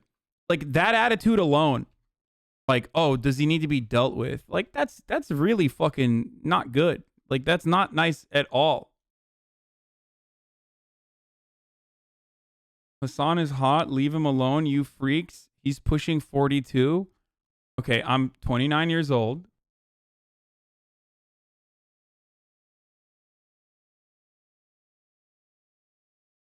Everybody chill.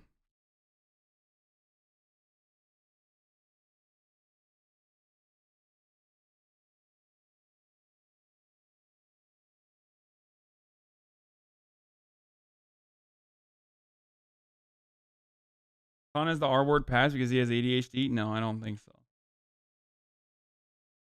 I feel like it's my fucking fans that are writing these tweets and then making it seem like a Dream stans are doing it. Bro, people think you scared of Minecraft stans. We've only been fighting Nazis for a decade. I'm deadass crying. I mean, I'm still afraid of, like, anyone who will fucking dox me. Like, it's still not chill. You know what I mean? Chill the fuck out.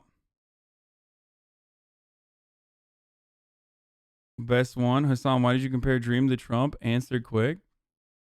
I mean, his language does resemble Donald Trump a lot. And he also apparently denied COVID. There's a tweet of someone asking, why did you compare Dream to Trump? Hasan and his chat do not know enough about Dream or his situation competently to talk about it. I don't even think I'm being aggressive. I think I'm being very, very reasonable with what I am saying.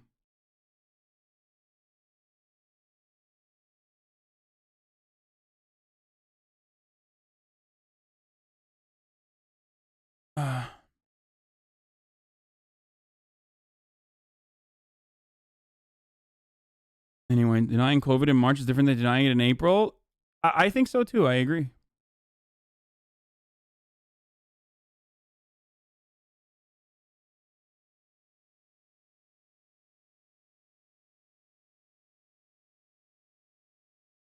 Anyway.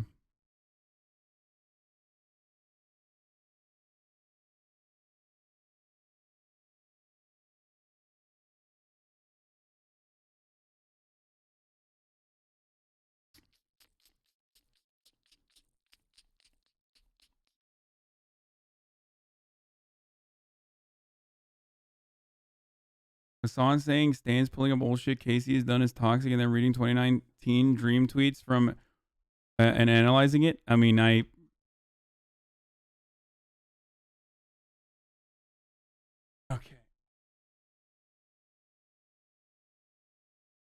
Guys, that's my point. And that's the point I'm making, which is Don't fucking pull people's like old tweets and shit and hold it against them. Just like I didn't hold it against Dream. That's the point I was making.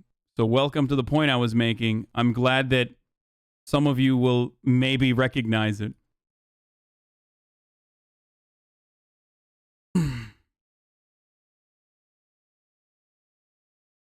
Anyway. I am the TTS guy from Poke's stream.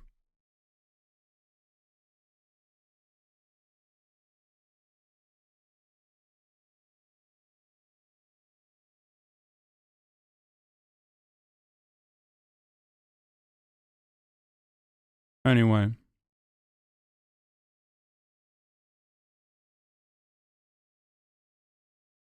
So much impotent manly rage, LMAO. What are these little men so afraid of her for? It's most likely 12, 14-year-old girls, so that's who stands tend to be.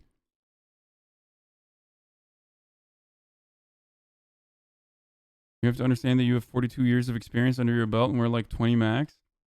Motherfucker, I'm 29, okay? Shut the fuck up.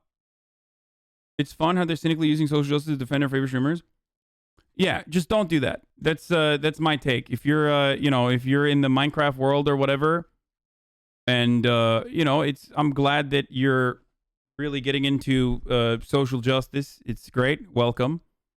Just don't be fucking toxic. Don't weaponize it against people cynically. That's not cool because you're bastardizing the same values that you espouse. So it's not good. Where's the HasanAbi SMP? There is none. I do not know how to play Minecraft. I played Minecraft one time and I died in lava.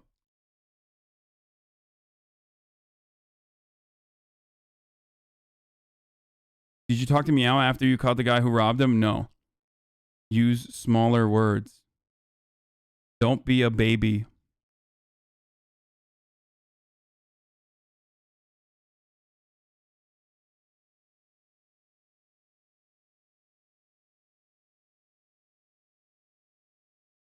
Chad, he's not scared of the 12-year-old gray names. He's reasonably worried that a bunch of chuds would attack him if he were doxxed. Yes.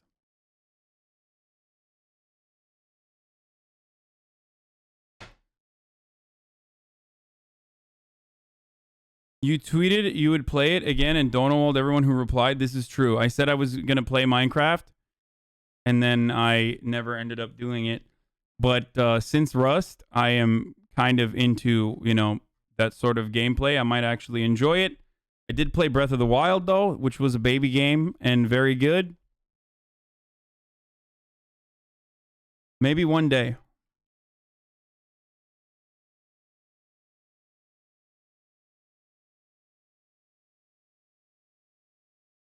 Twelve-year-olds can't use Twitch, don't worry. Is it easy to dox someone? It feels like it should be pretty hard. I mean, it's...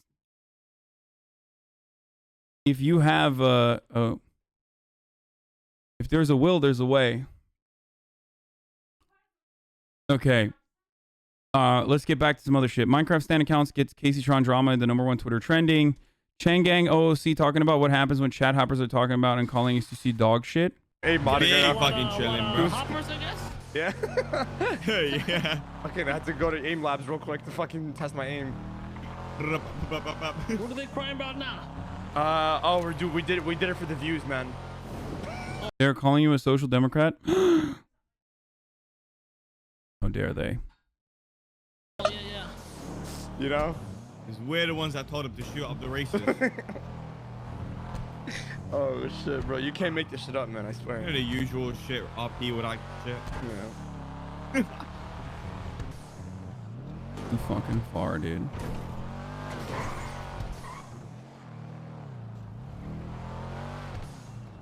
Jesus Christ. That's what happens when you watch some of this dog shit, I guess.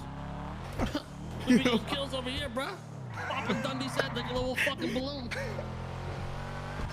So were they even talking about, were they talking about Dundee or were they talking about XQC here?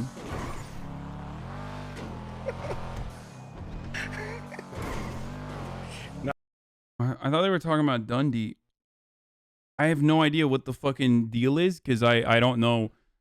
Like, whenever there's a fucking RP clip, there's like 7 pages worth of fucking content that you need to understand, like interactions that took place. I need a lore master. I have no idea what's going on here. He's just saying like Why are you watching a dog shit streamer? I need to know who he's representing. XQ's done a back-to-back 24-hour RP stream, and neither of those I woke up to LSF drama about him doing dumb shit, but instead LSF defending him. Pog. X and Dundee shot up the race. Changang was pissed. Okay, so they shot up the race. Wait, why the fuck is Dundee shooting up the race? He's literally a fucking... Isn't he like a racing streamer?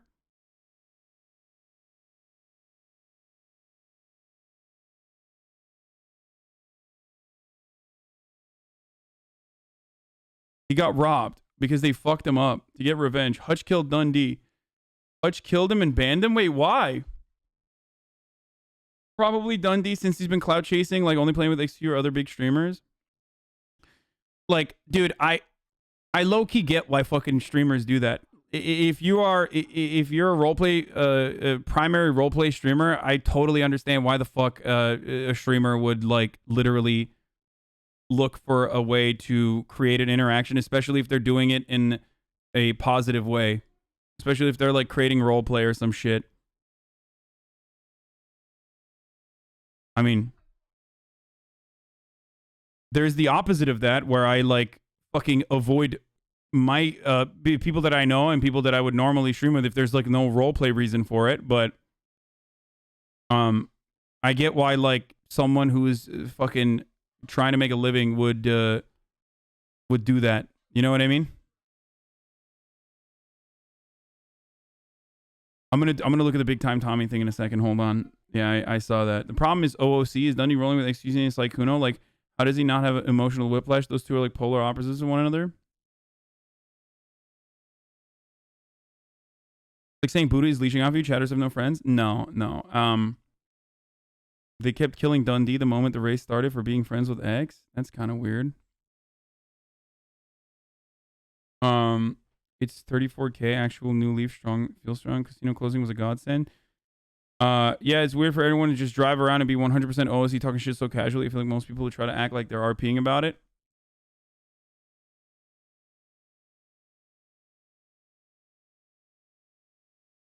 Buddha's no leeching. He basically has more viewers now. Yeah, no, that's silly. I don't think anyone says Buddha's leeching anyway.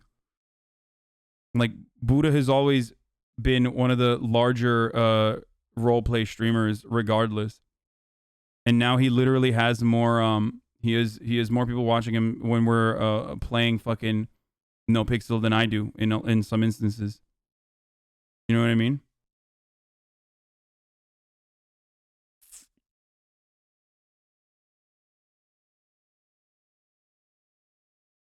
But even if streamers were literally fucking leeching, like I don't have a problem with that. What am I gonna do?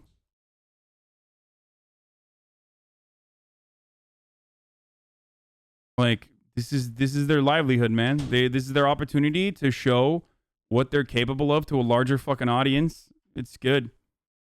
Collaboration is huge. Like it's a good thing. Chat leaves you to watch him. This is true. That is literally true.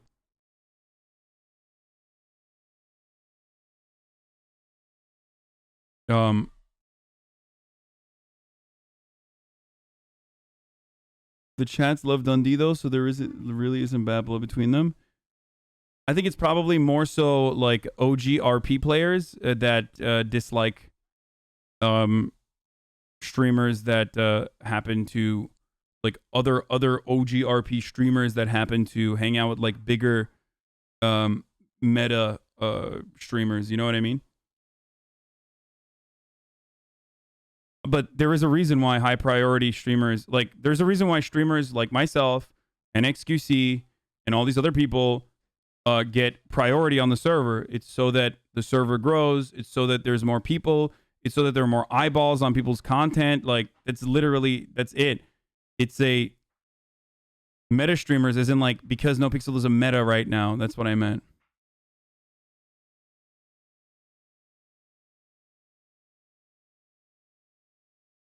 Did I run an ad? Oh, no, I didn't. Hold on. I'm going to run an ad in a second. He's just mad. Excuse didn't fall for the I'll sell you a laptop. Set up for the third time, bro. Believe me, I'm going on vacations for a while. I'll sell you the best consumable item in the game. Dirt cheap. Irony, hypocrisy, metagaming, and all in one clip.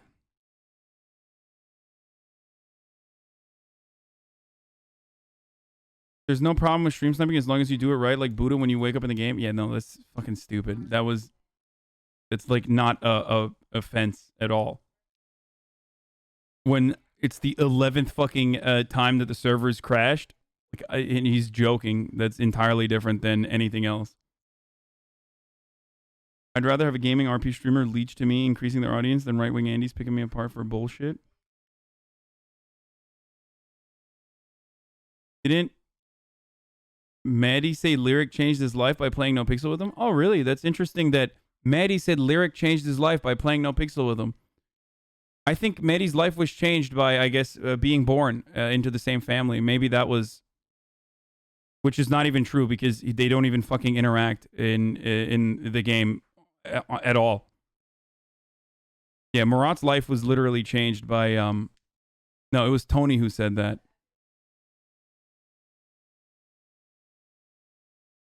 I'm fucking with you guys because he's they're brothers, and I did not even know that at all.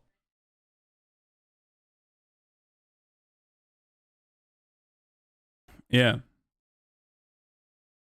I think it was Tony who said that. It was Tony who said that. When did you find out? I found out pretty early on, but like Nino or Medi rarely ever interacts with Lyric at all. There's rarely ever any interaction at all. And part of that is like, I mean, I respect that. He just like does his own thing. He just does his own fucking... He does his own shit. Straight up. Yeah. They're literally related, yes.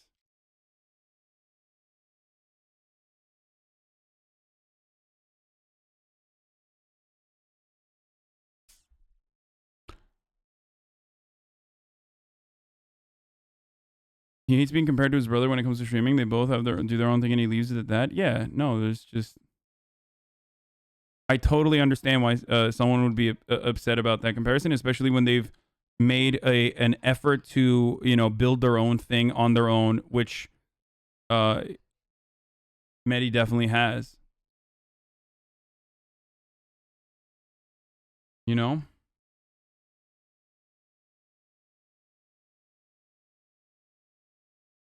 Remember when Medi used to...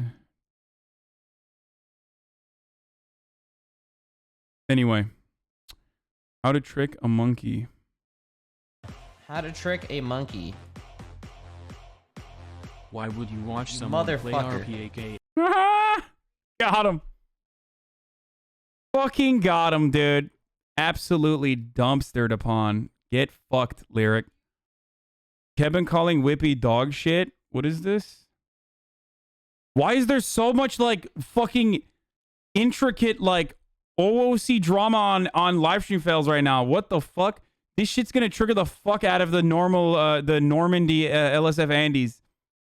Like having a constant spam of like no pixel shit on LSF is one thing, but at least they're fucking clips. You know what I mean? This is like so much worse than that. Welcome to the no pixel cycle. He apologized. Okay, we're moving on. Speedy, the most inclusive drug lord. Come here, man. Why you on the distance like this? Okay. Come on, Mama Sira. Get yourself in the conversation. Do me a favor. Never, ever stand outside of a conversation if people talking and, you know, you said hello to them till they tell you to go away. Because then you exclude yourself from the conversation when nobody have excluded you. And I want you to feel included. You get me? I get you. I just had a question for her. I was waiting for her to finish talking. Yeah, but either way, you know, like, don't stand on the side. Just get in the conversation. Just chill with us. All right, I'm here now. Yes, I completely agree. Include yourself. Do you feel a bit confident? Come Exactly. inside and talk to us. We're willing to talk to you. You have a nice mask. When will like this it. meta die? I don't know. Why do you have to fucking like poo-poo on someone else's fun, dude? Like, obviously people are fucking enjoying it. Like, stop being weird, dude. Like, there's a hell of people that like it a lot, including myself. I enjoy it. Why are you being so fucking annoying? Like, it's good. Okay, listen. I'm gonna run an ad because it's the top of the hour right now. But yesterday we had a situation. My character loves Olive Garden. I defend it relentlessly because I'm a fake Italian, and this frustrates a real Italian whose name is Vinny in the game from a competing gang.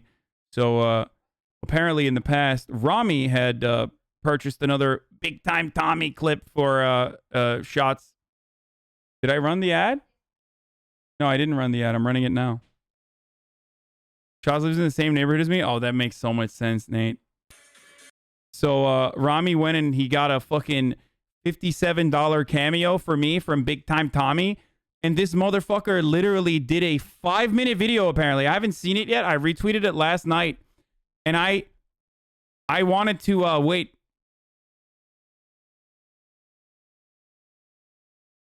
How you doing, Umberto? Or should I say Donnie? It's Big Time Tommy. I got a question for you. When it comes to Italian heritage and Italian culture and the sacred pride of making an Italian dinner with the tomatoes, I'm talking about sauce right now, the tomatoes, the olive oil, the basilico, and all the herbs that you need to make a nice sauce. And they're sitting around the kitchen for hours on end, stirring the pot, adding ingredients, making the meats and the meatballs and the pasta. At first I thought, like, at this point I'm thinking he's running the clock, right? To make sure he gets the minute out. But this motherfucker did 5 minutes. Okay? Like, he did 5 minutes, so he wasn't even running the clock. He's just devastated. That's love. That's pride. But going to Olive Garden? Really? Microwavable, jarred sauce, frozen fake-ass cheese, pasta that they call noodles. They don't know what any of that real stuff is because it's a McDonald's of Italian food. Okay, but like, okay, sometimes you're in the mood for McDonald's though. You know what I'm saying?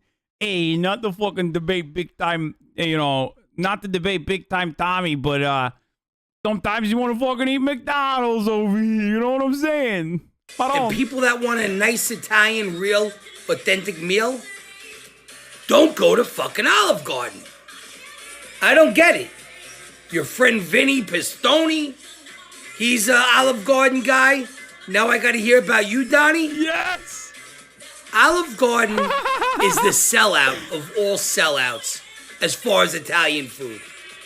Oh, we give away breadsticks and salad all day long, all you can eat.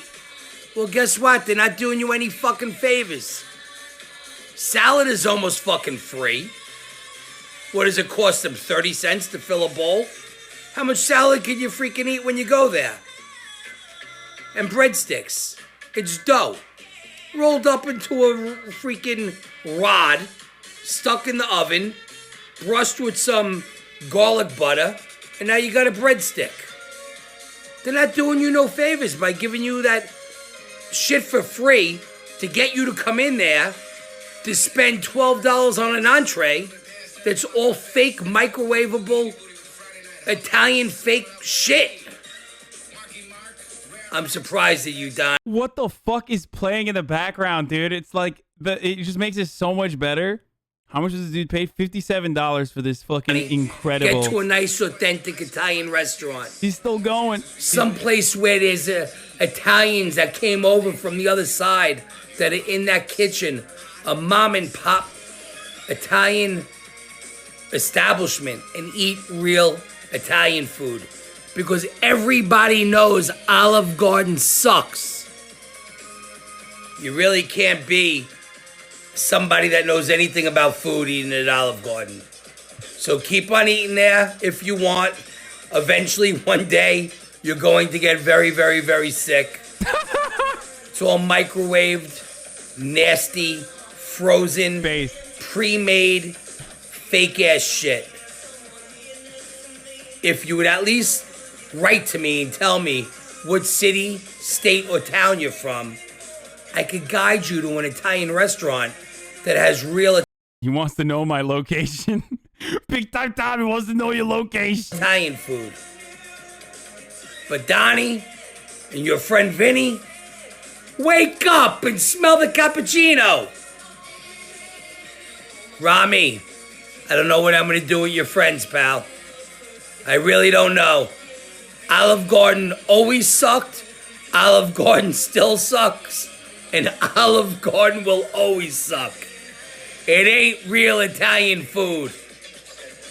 That ain't old school, my friends. But you know what is old school? You guys. Follow me on Instagram and liking all my stuff. I appreciate that. It's because a great guy. Wait, is this guy? He's promoting his own account in the middle of a fucking cameo, dude. I love that. Guys like you, I get to do what I do. So thank you guys. Stay safe through this whole crazy pandemic. Distance yourself from people you don't know. But keep your circles small and tight. And be loyal to one another. Because there's nothing stronger than a bond of friends. Friends and family. There's nothing better. Because that's the old school way. Keep this thing of ours.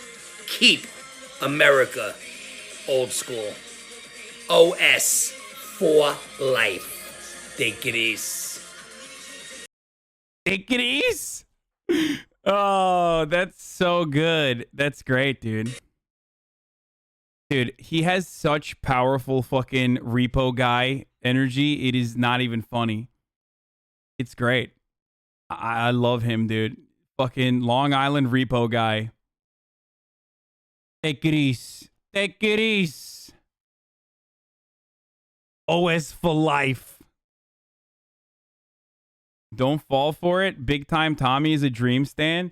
Yeah, he's coming for me. Hey, I heard you talking shit about Dream. I'm Big Time Tommy, and I heard you fucking talking shit about Dream. Hey, you're talking about how, you know, you talk about what he said back in 2019 while talking about cancel culture.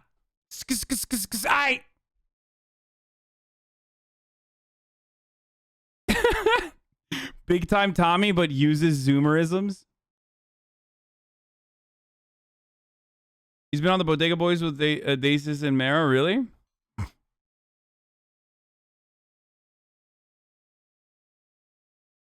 The kind of guy to clog the toilet at the gas station and walk out of the place giggling? Hasan is literally getting canceled. And that's on period. Hey, it's Big Time Tommy, and you need to be chilly. All right, give him your address. The door is open. Yeah, I'm gonna. Yeah, they interviewed him at his crib while he was DJing in his yard. He kept calling the cigars he was smoking baby dicks. Oh, God, what the fuck? Oh, Jesus Christ. Oh, last night we had some real fun shit happen. Someone fucking... hold on, I'm just gonna show you this one last thing. So... last night, Meow Furion got pocket wiped, right? He got pocket wiped, which is a practice that is considered bad manners in the game, where you take literally everything someone has, right, in their pockets, including their phone and their ID and stuff like that. And the Nino Chavez Act, Nino's about to be the most hated man in LS. Speedy is chased by cops who give Matthew Payne 64 bags of blah, blah, blah, blah, blah, blah, blah, blah, blah. I just watched this. Olive Garden drama. Oh, here. So Meow Furion gets robbed and pocket wiped, right? So then we fucking, for an entire hour, scoured the depths of Los Santos. And by sheer virtue of luck, we got to a point where we randomly saw some suspicious ass dudes in a Weasel News van. Okay? In a Weasel News van that was dumb enough to pull the fucking Weasel News van next to a car that fit the profile of the car that we were looking for. Okay? Hold on. Stop right there. Hands up. Come back inside the store right now. Get back inside right now. So these two guys rob our boy Meow Furion, who's doing like, you know, civilian work. Stay right there. And they fucking pocket wipe him, take everything from his pockets, like literally everything, including the phone and ID and whatnot. And I think they're just new players, so. Don't have anything. Back home. Listen, man, it doesn't fucking matter, all right? We're looking for someone. I don't know if that person is you. Who are you looking for, Meow? That's kind of fucking private, all right, man? Just if you want to make it home, just cooperate, man, or else I'll blow them fucking brain. Dude, if you're a 4-month subscriber, I will ban you so easily, like, just for the record.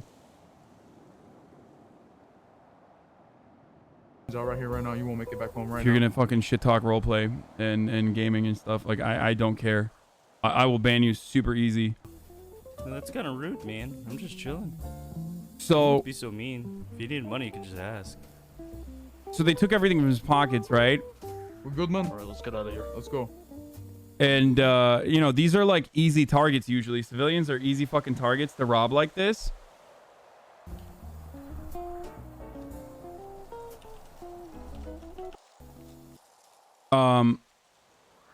So we were looking for the all around the city. We were looking for them, and we were like, "There's no way we're gonna find him. There's no way we're gonna find him." We find that there is a fucking car that literally matched the description of the car that they were using. It wasn't even their fucking car, turns out, but they parked their Weasel News vans next to that fucking car. So we scouted it out and we grabbed them. Hey, put this fucking mask on. So I tell him here, like, you know, because I don't know what the fucking guy looks like. We just know that he has like a tomato hat or a cherry hat or something, like a tomato Put hat. your mask on right. So I wanted to clarify, like, at this point, you know, is this? I wonder if this is actually the guy. Hey, put this fucking mask on right now. Put your mask on right now. Put your fucking mask. Just don't shoot me, man. I'm not going to. Put your fucking mask on. Oh, it's over. Buddy. Take your fucking mask off. Yeah, take your fucking mask off. You're so fucked. You are so fucked. Get in the fucking truck. Get in the fucking car. Hey. Dead. Yeah, so we took them down. I made them sing Baby Shark. As we drove them down to the fucking seaside and clapped them, executed them, telling them they fucked with the wrong kitty cat. You know what I mean?